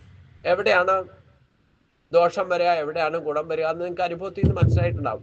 അപ്പൊ ഒന്നുകൂടെ ചിന്തിച്ചിട്ട് ധ്യാനാൽ കർമ്മ ഫലത്യാഗം. അപ്പൊ ആ ധ്യാനത്തിലൂടെ തീരുമാനിച്ചിട്ട് കർമ്മം ചെയ്യണം. അപ്പൊ യഥാർത്ഥ ഫലം കിട്ടും. അതുകൊണ്ട് ദോഷം ഉണ്ടാവില്ല. ഗുണവും ദോഷവും തിരിച്ചറിഞ്ഞിട്ട് ഗുണത്തെ അടിസ്ഥാനമാക്കിക്കൊണ്ടാണ് നിങ്ങൾ കർമ്മം ചെയ്യുന്നതെന്നുണ്ടെങ്കിൽ ഒരിക്കലും ദോഷം സംഭവിക്കില്ല, ഗുണമായിരിക്കും ലഭിക്കുക. ആ ഗുണം എന്ത് ഇഷ്ടഭോഗം ലഭിച്ചാലും വേണ്ടില്ല, അത് ത്യജിക്കാന്ന് പറഞ്ഞാൽ എന്താ? മറ്റുള്ളവർക്ക് കൊടുത്തിട്ട് അല്പമെങ്കിലും തനിക്കെടുത്താൽ അത് അമൃത തുല്യമാണ്. അതാണ് യജ്ഞശിഷ്ടം. അതാണ് 5 ഭാഗിച്ചിട്ട് 1 സ്വന്തമായിട്ട് എടുത്തോളാൻ പറഞ്ഞതിൻ്റെ കാര്യം. 5-1 സ്വന്തമായിട്ട് എടുക്കാം. അത് യജ്ഞശിഷ്ടമാകും. അത് നമ്മളെ ഈശ്വരിലേക്ക് എത്തിക്കുന്ന അർത്ഥം. അതാണ് ഈ ത്യാഗമനസ്ഥിതി മനുഷ്യനുണ്ടായിരിക്കണം. ഉണ്ടായിരിക്കയില്ല, അതിനു വേണ്ടി ശ്രമിച്ചുകൊണ്ടേയിരിക്കണം എന്ന് ബ്രഹ്മപ്രജാപതി മനുഷ്യനെ സൃഷ്ടിച്ചു വിടുമ്പോൾ തന്നെ പറഞ്ഞിട്ടുണ്ട്. അതെപ്പോഴും ഓർത്തിരിക്കേണ്ടതാണ്. ഇതാണ് ശരിക്കും 12ാമത്തെ ശ്ലോകത്തിലൂടെ 11-12 ശ്ലോകത്തിലൂടെ നമുക്ക് ശരിക്കും ഭഗവാൻ പറഞ്ഞു തരുന്നത്. ഒന്ന്, സർവകർമ്മ ഫലത്യാഗമാണ് ശ്രേഷ്ഠം എന്ന് പറഞ്ഞു. പിന്നെ 4 കാര്യങ്ങൾ പറഞ്ഞു. ഇതിലേതാണ് നമുക്ക് ഈ 4 മാർഗത്തിലൂടെയും കടന്നു പോയാലേ നമുക്ക് ശ്രേയസിലേക്ക് എത്താൻ സാധിക്കും. അതായത് ഈശ്വരിലേക്ക് എത്താൻ സാധിക്കും. ഈശ്വര ജ്ഞാനം ലഭിക്കണമെങ്കിലും ആദ്യം അതിനു വേണ്ടിയിട്ട് അഭ്യസിക്കണം. ജ്ഞാനമില്ലാതെ കർമ്മം ചെയ്യാൻ പഠിക്കണം. ജ്ഞാനമൊന്നും ഇല്ലാതെ കർമ്മം ചെയ്ത് എന്തെങ്കിലുമൊക്കെ ചെയ്യുക, ഒന്നും ചെയ്യാതിരിക്കരുതെന്ന് പറഞ്ഞിട്ടുണ്ട്. വ്യാപരിക്കുന്ന ബുദ്ധി കർമ്മയോഗത്തിന് പറ്റിയതല്ല എന്ന് പറഞ്ഞ് ഏതെങ്കിലും ഒരു കാര്യമെങ്കിലും ശ്രദ്ധയോടെ ചെയ്യാൻ ശ്രമിക്കുക. അതിൽ നിന്ന് അനുഭവജ്ഞാനം ഉണ്ടാകും. അപ്പോൾ ഈ പറയുന്ന പ്രയത്നങ്ങളൊക്കെ വ്യർത്ഥമായി ഭവിക്കും. നമ്മളിപ്പോൾ എത്രയൊക്കെ അധ്വാനിച്ചിട്ട് വീടുണ്ടാക്കിയാലും എന്ത് ചെയ്താലും ആ കാര്യം സാധിച്ചു കഴിഞ്ഞാൽ പിന്നെ ഈ ക്ലേശങ്ങളൊക്കെ വെറുതെ ആയിപ്പോയി. അതാണ് അഭ്യാസത്തെക്കാൾ ശേഷം ജ്ഞാനമാണ് എന്ന് പറഞ്ഞതിൻ്റെ കാര്യം. പിന്നെ നമ്മൾ ഇത്രയൊക്കെ കഷ്ടപ്പെട്ടു എന്ന് പറഞ്ഞാലും ആരും അത്രയൊന്നും നമ്മൾ എത്രമാത്രം കഷ്ടപ്പെട്ടു എന്നുള്ള മറ്റുള്ളവർക്ക് കോപ്പി ചെയ്ത് കാണിക്കാനൊന്നും പറ്റില്ല. അത് വീണ്ടും റിപ്പീറ്റ് ചെയ്ത് കാണിക്കാൻ പറ്റുമോ? നമ്മൾ എന്തൊക്കെ ക്ലേശം അഭിനയിച്ചാൽ പോലും ആ പൂർണ്ണത വരില്ല എന്തായാലും. അപ്പൊ ജ്ഞാനം ലഭിച്ചു കഴിഞ്ഞാൽ ആ ജ്ഞാനത്തിന് ശ്രേഷ്ഠം. നിങ്ങൾ എന്ത് ക്ലേശം അഭ്യാസം ചെയ്തു, പ്രയത്നിച്ചു എന്നൊക്കെ പറയുന്നത് അതിനെയാണ് അഭ്യാസം എന്ന് പറയുന്നത്. അപ്പം ആ നിരന്തരമായിട്ടുള്ള അഭ്യാസത്തിന്റെ യഥാർത്ഥ ഫലം ജ്ഞാനം ലഭിച്ചു കഴിഞ്ഞാൽ പിന്നെ അഭ്യാസത്തിന് പ്രാധാന്യമില്ല, ജ്ഞാനത്തിനാണ് പ്രാധാന്യം. ജ്ഞാനം ലഭിച്ചാൽ പിന്നെ അതിനെ വിവേചന ശക്തി കൊണ്ട് വീണ്ടും യുക്തിവിചാരം ചെയ്തിട്ട് വേണം വീണ്ടും പ്രവർത്തിക്കാൻ. അപ്പൊ യഥാർത്ഥ ഫലം ലഭിക്കും. യഥാർത്ഥ ഫലം ലഭിച്ചാലും വേണ്ടില്ല, എന്ത് കിട്ടിയാലും വേണ്ടില്ല, എന്ത് ഫലം ലഭിച്ചാലും അതിനൊക്കെ ത്യജിക്കാനുള്ള മനസ്സതി ത്യാഗമനോഭാവം ഉണ്ടാകണം. അത് ഒന്നും എടുത്തു വെക്കാതെ തനിക്കുള്ളത് മാത്രം കരുതി വെച്ചിട്ട് ബാക്കിയുള്ളവർക്കൊക്കെ കൊടുത്തോളാം. അപ്പൊ നമ്മൾ എടുത്തു വെക്കുന്നത് യജ്ഞപ്രസാദമയമാണ്. അതാണ് സർവകർമ്മത്യാഗം ശ്രേഷ്ഠമാണ് എന്ന് പറയാൻ കാരണം. ഇനി ഈ ഒരു സ്ഥിതിയിലേക്ക് ഭക്തന്റെ യഥാർത്ഥ ശ്രേഷ്ഠതയാണ് ഇതുവരെയുള്ള അഭ്യാസം പറഞ്ഞത്. മനസ്സിലായില്ലേ? യഥാർത്ഥ ഭഗവാന്റെ പ്രിയപ്പെട്ട ഭക്തനാകണമെങ്കിൽ ഇനി അതിൽ നിന്ന് നമുക്ക് എന്തൊക്കെ സ്വഭാവ ഗുണങ്ങൾ ഉണ്ടാക്കണം എന്ന് ഭഗവാൻ ഇനി പറയുന്നുണ്ട്. അതാണ് ഭക്തിയോഗത്തിലെ ഭക്തിയോഗ സിദ്ധി എന്ന് പറയുന്നത്. ഇവിടെയാണ് സ്വഭാവം തന്മയി ഭാവത്തിലേക്ക്, ഈശ്വരീയ ഭാവത്തിലേക്ക് നമ്മൾ എത്തുമ്പോഴാണ് ഈശ്വരന് നമ്മളെ ഇഷ്ടപ്പെടും. അതായത് ഈശ്വരൻ പറയുന്ന 100% നമ്മൾ അനുഷ്ഠിക്കുന്നു എന്ന് കണ്ടാൽ അവരോട് ഭഗവാന് പ്രത്യേകമായ പ്രിയം ഉണ്ടാകും, ഓട്ടോമാറ്റിക് ഉണ്ടാകും. അപ്പോഴാണ് നമ്മളെ ആ ഡെഡിക്കേഷൻ ഉണ്ടെങ്കിൽ മാത്രമേ അത് സാധ്യമാകുള്ളൂ. അർപ്പണബോധം, സമർപ്പണ ബോധത്തോടെ പ്രത്യക്ഷമായിട്ട് പരോക്ഷമായിട്ടോ യാതൊന്നും ഈശ്വരനിൽ നിന്ന് പോലും പ്രതീക്ഷിക്കാതെ കർമ്മ ചെയ്യുന്ന അവസ്ഥ ഉണ്ടാകും. അപ്പോൾ ഓട്ടോമാറ്റിക്കായിട്ട് സ്വഭാവശുദ്ധിയൊക്കെ തന്നെ വരും. ഭഗവാൻ പറയുന്ന സ്വഭാവശുദ്ധികൾ ഈശ്വരൻ്റെ പ്രിയനായി തീരാനുള്ള യോഗ്യതയൊക്കെ നിങ്ങൾക്ക് ഓട്ടോമാറ്റിക്കായിട്ട് ഇതുവരെ ഭഗവാൻ പറഞ്ഞ കാര്യങ്ങൾ നിങ്ങൾ ശ്രദ്ധയോടെ അനുസരിക്കാൻ തുടങ്ങിയാൽ നിങ്ങൾ ഈ സ്വഭാവത്തിന് വേണ്ടിയിട്ട് പ്രത്യേകിച്ച് ഒരു ക്രിയേഷൻ്റെ ആവശ്യമില്ല, തന്നെ നിങ്ങളുടെ സ്വഭാവം ശുദ്ധീകരിക്കപ്പെടും. അന്ധകരണ ശുദ്ധി, വിവേകം ഉണ്ടായാൽ ഈ പറയുന്ന ഗുണങ്ങൾ, ഭഗവാൻ പറയുന്ന ഗുണങ്ങളൊക്കെ നിങ്ങളിൽ പ്രകടമാകും. അങ്ങനെ ഓട്ടോമാറ്റിക്കായിട്ട് നിങ്ങൾ ഭഗവാന്റെ ഏറ്റവും പ്രിയപ്പെട്ട ഭക്തനായിട്ട് മാറും. നമ്മളിപ്പോൾ ഇത് ഭഗവാൻ പറഞ്ഞു തരുമ്പം നമ്മൾ ഇതിൽ എന്തൊക്കെ ഗുണങ്ങൾ ഇപ്പോൾ ആർജിച്ചിട്ടുണ്ടെന്നും ഇനി എന്തൊക്കെ നമുക്ക് ആർജിക്കേണ്ടതായിട്ടുണ്ടെന്നുള്ളതും അനലൈസ് ചെയ്ത് കണ്ടുപിടിച്ചോളണം അവരവരുടെ സ്വഭാവം വെച്ചിട്ട്. എന്നിട്ട് അതിലേക്ക് എത്താൻ ശ്രമിക്കുക എന്നുള്ളതാണ് നമുക്ക് കരണീയമായിട്ടുള്ളത്. അതുകൊണ്ട് അദ്വേഷ സർവഭൂതാനാം മൈത്ര കരുണ ഏവച നിർമ്മമോ നിരഹങ്കാരക സമദുഃഖ സുഖക്ഷമി സന്തുഷ്ട സതതം യോഗി യഥാത്മാ ദൃഢനിശ്ചയം അയ്യർപ്പിത മനോബുദ്ധിർയോ മേ ഭക്ത സമയപ്രിയ. ഒരു ജീവിയോടും വിദ്വേഷമില്ലാത്തവനും എല്ലാറ്റിനോടും സ്നേഹവും കരുണയുമുള്ളവനും എൻ്റേതെന്ന വിചാരവും ഞാൻ എന്ന ഭാവവും ഇല്ലാത്തവനും സുഖദുഃഖങ്ങളെ തുല്യമായി കരുതുന്നവനും ക്ഷമാശീലനും സദാസന്തുഷ്ടനും ഏകാഗ്രചിത്തനും ആത്മനിയന്ത്രണവും നിശ്ചയദാർഢ്യവും ഉള്ളവനുമായിരിക്കുന്ന മനസ്സും ബുദ്ധിയും എന്നിൽ അർപ്പിച്ച് ഇരിക്കുന്നവനുമായിരിക്കുന്ന എൻ്റെ ഭക്തൻ എനിക്ക് പ്രിയപ്പെട്ടവനാകുന്നു. എല്ലാ ജീവിയോടും വിദ്വേഷം, ഒരു ജീവിയോടും വിദ്വേഷമില്ലാതെ ഇരിക്കണം. ഒന്നിനെയും കുറ്റം പറയാനോ ഇല്ലെങ്കിൽ ഒന്നിനെ പറ്റിയും പരാതി പറയാനോ പോകാതിരിക്കുക. അതാണ് വിദ്വേഷം എന്ന് പറയുന്നത്. എല്ലാറ്റിനോടും സ്നേഹവും കരുണയും, നിങ്ങളുടെ ഭാവം പരിശുദ്ധമായിരിക്കണം എന്നർത്ഥം. എല്ലാത്തിനോടും കരുണ കാണിക്കുന്ന ഒരു ഭാവം നിങ്ങൾക്ക് ഉണ്ടാക്കണം. മറ്റുള്ള ജീവികൾക്ക് നമ്മൾക്ക് കരുണയുണ്ടോ ഇല്ലയോ, മറ്റുള്ളവർ നമ്മളോട് കരുണയോടെയാണോ കാണിക്കുന്നത് എന്നാ നമ്മൾ കരുണ കാണിച്ചാൽ മതി എന്നല്ല. നമ്മൾ എപ്പോഴും കരുണയുള്ളവനായിരിക്കണം. നമുക്ക് എൻ്റേതെന്ന വിചാരവും ഞാൻ എന്ന ഭാവവും ഇല്ലാതിരിക്കണം.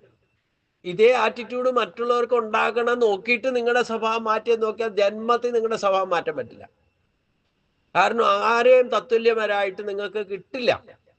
ആദ്യം ചെയ്യേണ്ടതെന്താ, മറ്റ് ജീവികളോ മറ്റു പ്രാണികളോ മറ്റുള്ള നമ്മുടെ സുഹൃത്തോ ഇല്ലെങ്കിൽ ബന്ധുക്കളോ നമ്മളോട് കരുണ കാണിക്കുന്നുണ്ടോ, നമ്മളോട് ദയ കാണിക്കുന്നുണ്ടോ, നമ്മളെ മനസ്സിലാക്കുന്നുണ്ടോ, നമ്മളെ കുറ്റം പറയുന്നുണ്ടോ, നമ്മളോട് പരാതി പറയുന്നുണ്ടോ, ഇതൊന്നും അല്ല വിഷയം. നിങ്ങൾ എങ്ങനെയാണെന്നാണ് നോക്കുന്നത്.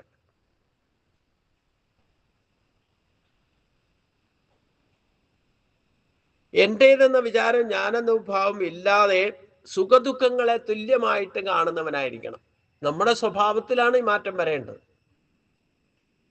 നമ്മൾ കൂടുതലും എന്ത് ചെയ്യണേ, ഈ പറയുന്ന ഗുണമൊക്കെ മറ്റുള്ളവരിലുണ്ടോ എന്ന് നോക്കാൻ വലിയ മിടുക്കന്മാരാണ് അല്ലേ. അപ്പൊ നമ്മുടെയോ കാര്യം ആരാ നോക്കുക? അവര് നോക്കുള്ളൂ അല്ലേ.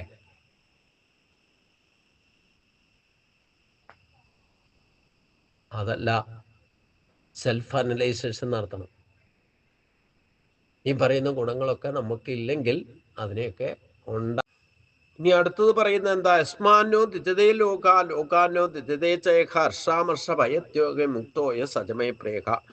യസ്മാത് ലോക, യാതൊരുവൻ മൂലം ജനങ്ങൾ ന ഉദ്ദിജതേ ശോഭിക്കുന്നില്ലയോ, യാ ലോകത്ത് യാതൊരുവൻ ലോകഹേതുവായിക്കൊണ്ട് ന ഉദ്ദിജതേ ച ശോഭിക്കുന്നില്ലയോ, ഹർഷാമർഷ ഭയത്യോഗ സുഖദുഃഖത്തിലും ഹർഷം അമർഷം ഭയം ഉദ്യോഗം ഇവയിൽ ഭ്രമിക്കുന്നില്ലയോ? ഞാൻ മുക്ത, യാതൊരുവൻ മുക്തനായിരിക്കുന്നുവോ സമയപ്രിയ, അവനും എനിക്ക് പ്രിയപ്പെട്ടവനാണ്. എന്ന് പറഞ്ഞാൽ മറ്റുള്ളവർക്ക് യാതൊരു വിധത്തിലും അസ്വാസ്ഥ്യം ഉണ്ടാകാതിരിക്കുന്നവനും മറ്റുള്ളവരാൽ അസ്വസ്ഥനാക്കപ്പെടാതിരിക്കുന്നവനും സന്തോഷം, കോപം, ഭയം, മനക്ഷോഭം എന്നിവയിൽ മുക്തനായിരിക്കുന്നുവോ അവനും ആ ഭക്തനും എനിക്ക് പ്രിയപ്പെട്ടവനാകുന്നു. അതായത് നമ്മളായിട്ട് മനഃപൂർവ്വം ആരെയും ബുദ്ധിമുട്ടിക്കരുത്. ഇനി മറ്റാരെങ്കിലും നമ്മളെ ബുദ്ധിമുട്ടിക്കാൻ ശ്രമിച്ചാൽ നമ്മൾ ബുദ്ധിമുട്ടരുത്. അങ്ങനെയുണ്ട്. നമ്മൾ ആരെയും ശല്യപ്പെടുത്താൻ പോയില്ല എന്ന് വിചാരിച്ചോളൂ. പക്ഷെ ചിലര് നമ്മളെ ശല്യപ്പെടുത്താൻ തന്നെയായിട്ട് മെനക്കെട്ട് അവര് നേരിട്ടോ ഇല്ലേ ഇൻഡയറക്റ്റ് ആയിട്ടോ ബുദ്ധിമുട്ടിക്കാൻ ശ്രമിക്കും. അതൊക്കെ ഭഗവാന്റെ പരീക്ഷണങ്ങളായിട്ട് എടുത്തോളണം എന്നർത്ഥം. അപ്പൊ അതിൽ നിന്ന് നമ്മൾ അങ്ങനെ എന്തെങ്കിലും സംഭവം ഉണ്ടായാൽ തന്നെ അതിൽ സന്തോഷമോ കോപമോ വികാര വിചാരങ്ങൾ, ഭയം, മനക്ഷോഭം, ചഞ്ചലാവസ്ഥ, ഇങ്ങനെയുള്ള പ്രശ്നങ്ങളൊക്കെ ഉണ്ടാവും. നമ്മൾ അനങ്ങാതിരിക്കുന്നുണ്ടാവും. ചിലപ്പോൾ മറ്റുള്ളവർ നമ്മളെ അസ്വസ്ഥരാക്കും. ഒന്നുമില്ലെങ്കിലും നമ്മളെ പറ്റി എന്തെങ്കിലുമൊക്കെ പറഞ്ഞു, അത് ആരെങ്കിലും മുഖേന നമ്മൾ കേൾക്കാൻ ഇടവന്നു, നമുക്ക് അസ്വസ്ഥത ഉണ്ടാക്കും. നമ്മളിപ്പോൾ നല്ല കാര്യമാണ് ചെയ്തുകൊണ്ടിരിക്കണേ. എത്ര നല്ല കാര്യം ചെയ്താലും അതിന് രണ്ട് വിധത്തിൽ അഭിപ്രായം വരാം. ചിലത് നല്ല അഭിപ്രായം പറയും, ചിലർ ചീത്ത അഭിപ്രായം പറയും. ഞാൻ പറയുന്ന കേട്ടിട്ട് തന്നെ നിങ്ങൾക്ക് തന്നെ രണ്ടോ അഭിപ്രായം പറയാം. രണ്ടോ മൂന്നോ തരത്തിൽ അഭിപ്രായം പറഞ്ഞോളൂ. ചിലർ പറയാ പറയുന്നത് നന്നായി എന്ന് പറയും, ചിലർ പറയും ഇന്നലത്തെ പോലെ നന്നായില്ല കേട്ടോ എന്ന് പറയുമ്പം അത് കേൾക്കുമ്പം എൻ്റെ മനസ്സ് അസ്വസ്ഥമാകും.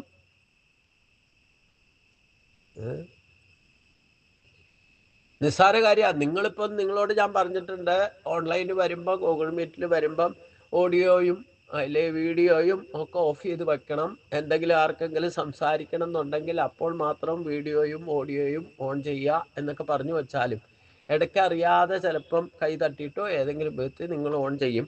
അവിടെ നടക്കുന്ന ശബ്ദമൊക്കെ ഇങ്ങോട്ട് കേൾക്കും. അപ്പം ചിലപ്പോൾ ഞാൻ വരുമ്പം എനിക്ക് എന്താ പറയുക ഡിസ്റ്റർബൻസ് ഉണ്ടായാൽ ഞാൻ നിങ്ങളോട് പറയും. ഡിസ്റ്റർബൻസ് ഉണ്ടാവുമല്ലോ, നിങ്ങൾ അവിടെ ചെയ്യുന്ന ശബ്ദവും കാഴ്ചകളും ഒക്കെ വീഡിയോ ഓൺ ചെയ്താൽ അവിടുത്തെ കാഴ്ചകൾ ഇവിടെ കാണും.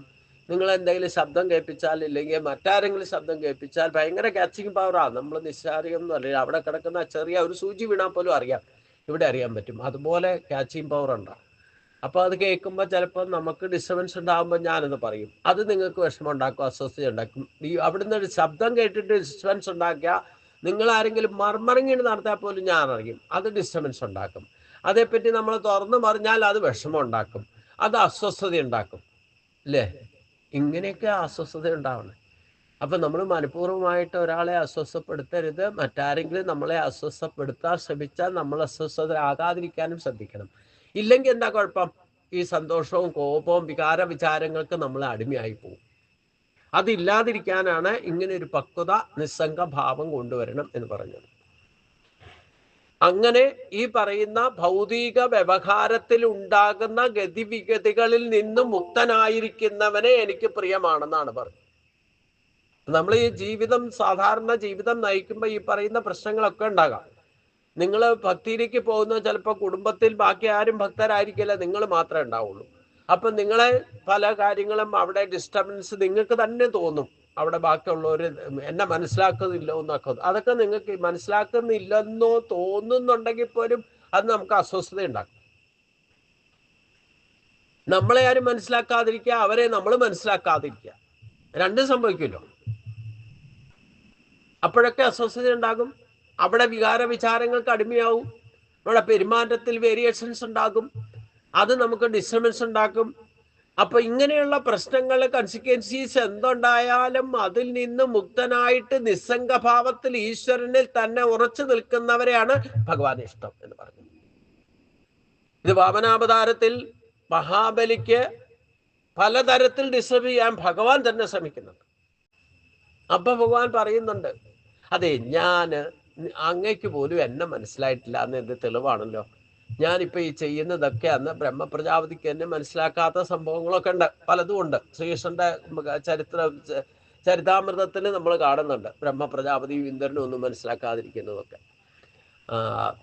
അതേപോലെ തന്നെ ഒരു സംഭവമാണ്, ബ്രഹ്മപ്രജാപതി ചെന്നിട്ടാണ് ഈ മഹാബലി എന്തിനിങ്ങനെ കഷ്ടപ്പെടുത്തുന്നു, അവസാനം അങ്ങ് ഈ 3 അടിക്ക് വിരാട രൂപം കാണിച്ച് 2 അടി അളന്നെടുത്തു. എന്നിട്ട് അദ്ദേഹത്തെ ഗുരുവിനെ കൊണ്ട് ശവിപ്പിച്ചു. എന്നിട്ട് വരുണപാശം കൊണ്ട് ബന്ധിച്ചു, കെട്ടഴിച്ചു വിടാത്ത എന്താ ഇത്രയൊക്കെ ചോദിച്ചോ പോരെന്നാ ചോദിച്ചത്. അപ്പൊ ഭഗവാൻ എന്താ പറഞ്ഞ, ഞാൻ ഒരാളെ അനുഗ്രഹിക്കാൻ തീരുമാനിച്ചാലേ പലതരത്തിൽ ക്ലേശങ്ങൾ കൊടുക്കും. ഉള്ളത് മുഴുവൻ അടിച്ചു മാറ്റി സർവ്വ ഐശ്വര്യങ്ങളും തിരിച്ചെടുക്കും. എന്നിട്ട് ഇതൊക്കെ ഞാൻ എന്തൊക്കെയാ ചെയ്തതെന്നും കൂടെ ഭഗവാൻ പറയുന്നുണ്ട്. ഈ മഹാബലിയെ പാഠം പഠിപ്പിക്കാൻ വേണ്ടിയിട്ട് ഞാൻ എന്തൊക്കെ ചെയ്തു എന്നുകൂടി അവിടെ പറയുന്നുണ്ട്. 5 വയസ്സുകാരന്റെ പാദം കാണിച്ചിട്ട് ഞാൻ വിരാട രൂപം എടുത്തു. 3 അടി മണ്ണാണ്. 5 വയസ്സുകാരത്തിന്റെ പാദം കാണിച്ചിട്ട് 3 അടി മണ്ണാ. അപ്പൊ മഹാബലി വിചാരിച്ചു, ഈ ചെറിയ കുട്ടി 3 അടി മണ്ണ് ചോദിച്ചെങ്കിൽ അത് കൊടുക്കാനിപ്പോ എന്താ വിഷമം, എടുത്തോളാൻ പറഞ്ഞു. എടുത്തോളാൻ പറഞ്ഞപ്പം വിരാട രൂപം എടുത്തു. അപ്പൊ വഞ്ചിക്കല്ലേ ചെയ്തത്. 5 വയസ്സുകാരന്റെ പാദം കാണിച്ചിട്ട് വിരാട രൂപം എടുത്തു, ദാനം നൽകാന്ന് പറഞ്ഞപ്പോ 3 അടി മണ്ണ്. എന്നിട്ട് 2 അടി കൊണ്ട് ഈ ലോകം മുഴുവൻ അളന്നെടുത്തു. അപ്പൊ ഞാൻ ഇദ്ദേഹത്തെ വഞ്ചിക്കല്ലേ ചെയ്തത്. എന്നിട്ട് ഇതും പോരാഞ്ഞിട്ട് 3ാമത്തെ അടി വയ്ക്കാൻ സ്ഥലം തരാത്തവൻ, വാക്കുപാലിക്കാത്തവൻ എന്ന് പറഞ്ഞ പബ്ലിക്കിന്റെ മുമ്പിൽ വെച്ച് അഹങ്കാരിയാണ്, വാക്കുപാലിക്കാത്തവനാണ്, ഇതാണ് ഒരുപാട് ചീത്ത പറഞ്ഞു. ഇതും പോരാഞ്ഞ് ശുക്രാചാര്യരെ കൊണ്ട് ശപിപ്പിക്കും. അത് ആദ്യം തന്നെ ചെയ്തു. കാരണം ദാനം കൊടുക്കാന്ന് വാക്കു കൊടുത്തപ്പം ശുക്രാചാര്യര് മഹാബലിയെ വിളിച്ചിട്ട് പറഞ്ഞു, കൊടുക്കരുത്, ഇത് നിങ്ങൾ കാണുന്ന പയ്യനൊന്നുമല്ല, വിഷ്ണുവാണ് വന്നിരിക്കുന്നത്, സകലതും നശിപ്പിക്കും, അതുകൊണ്ട് കൊടുക്കരുത് എന്ന് പറയും. എൻ്റെ ആജ്ഞ നീ പാലിക്കണമെന്ന് ഗുരു പറയും. അപ്പോ മഹാബലി പറയും, ഞാൻ വാക്ക് കൊടുത്തുപോയി, എനിക്ക് അങ്ങയുടെ ആജ്ഞയെ ഇനി സ്വീകരിക്കാൻ പോലും അർഹതയില്ല എന്ന്. അപ്പൊ ഗുരുവിനെ നിന്ദിക്കും. അപ്പൊ കൊടുക്കും ശാപം. എന്താ കൊടുക്ക, നിനക്കുള്ളത് മുഴുവൻ നഷ്ടപ്പെട്ടതിന് ശാപം. അതല്ലെങ്കിൽ തന്നെ നഷ്ടപ്പെടുന്ന അവസ്ഥയിലിരിക്കണം. എന്നിട്ട് ഗുരുവിനെ കൊണ്ട് ശാപം കൂടെ ഭഗവാൻ ചെയ്യിപ്പിക്കും. ഇതൊക്കെ എടുത്തെടുത്ത് പറയുന്നുണ്ട് ബ്രഹ്മപ്രജാപതിയോട്.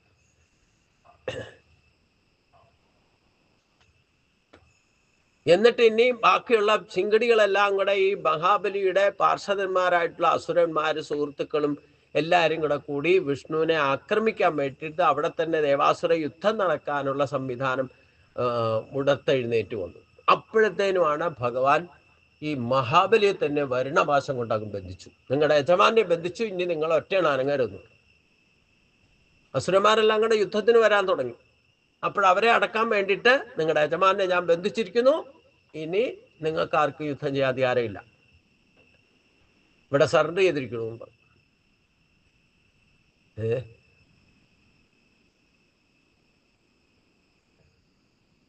എന്നിട്ട് നോക്കൂ, വരുണപാശത്തിൽ ബന്ധിച്ചു നിൽക്കുന്നയാളും ഇപ്പോൾ എൻ്റെ മുമ്പിൽ തലകുനിച്ച് നിന്നിട്ട് പറയാണ്, അങ്ങയുടെ 3ാമത്തെ അടി എൻ്റെ ശിരസിൽ വെച്ചോളൂ. ഇതാണ് ഡെഡിക്കേഷൻ എന്ന് ഭഗവാൻ ബ്രഹ്മപ്രജാപതിയോട് പഠിപ്പിക്കാൻ. ഇതാണ് യഥാർത്ഥ ഭക്തി. ഇതാണ് സകലത്തിൽ നിന്ന് മുക്തനാകുക എന്ന് പറഞ്ഞാൽ. പിന്നെ ഭഗവാനിൽ പൂർണ്ണമായിട്ട് അർപ്പിത ബുദ്ധിയോടെ നിൽക്കുന്ന മഹാബലിക്ക് ശ്രേഷ്ഠമായ സ്ഥാനത്തേക്ക് ഭഗവാൻ തന്നെ നയിക്കുകയാണ്, സുതലത്തേക്ക്. പ്രഹ്ലാദൻ 2ാമത്തെ പ്രധാനപ്പെട്ട ഭക്തന്മാരുടെ ലിസ്റ്റ് നാരദര് സൃഷ്ടിച്ചപ്പോൾ നാരദരുടെ സ്ഥാനം പോലും 2ാമതേ എഴുതിയുള്ളൂ. ആദ്യം എഴുതിയത് പ്രഹ്ലാദന്റെ പേരായിരുന്നു. എന്നിട്ട് ആ പ്രഹ്ലാദന് പോലും ഈ മഹാബലി വിരോചനൻ പുത്രന്റെ പുത്രനാണ്. പ്രഹ്ലാദന്റെ പുത്രൻ വിരോചനന്റെ പുത്രനാണ് മഹാബലി. എന്നിട്ട് മഹാബലിയുടെ ആ ഡെഡിക്കേഷൻ കൊണ്ടാണ് ഈ പ്രഹ്ലാദനും വിരോചനും സുതലത്തിലേക്ക് പോകാനുള്ള ഭാഗ്യം ലഭിച്ചത്. നിനക്ക് ആരെയൊക്കെ കൂട്ടണോ കൂട്ടിക്കൊള്ളാൻ പറഞ്ഞു. നിന്റെ കൂടെ ഞാൻ ഉദ്ദേശിക്കുന്ന സ്ഥലത്തേക്ക് നിങ്ങളെ കൊണ്ടുപോവുകയാണ്, സുതലത്തിലേക്ക് കൊണ്ടുപോവുകയാണ്. ഇനി അടുത്ത ജന്മത്തിൽ നീ ഇന്ദ്രനായിട്ട് മാറണം, അടുത്ത മന്വന്തരത്തില്.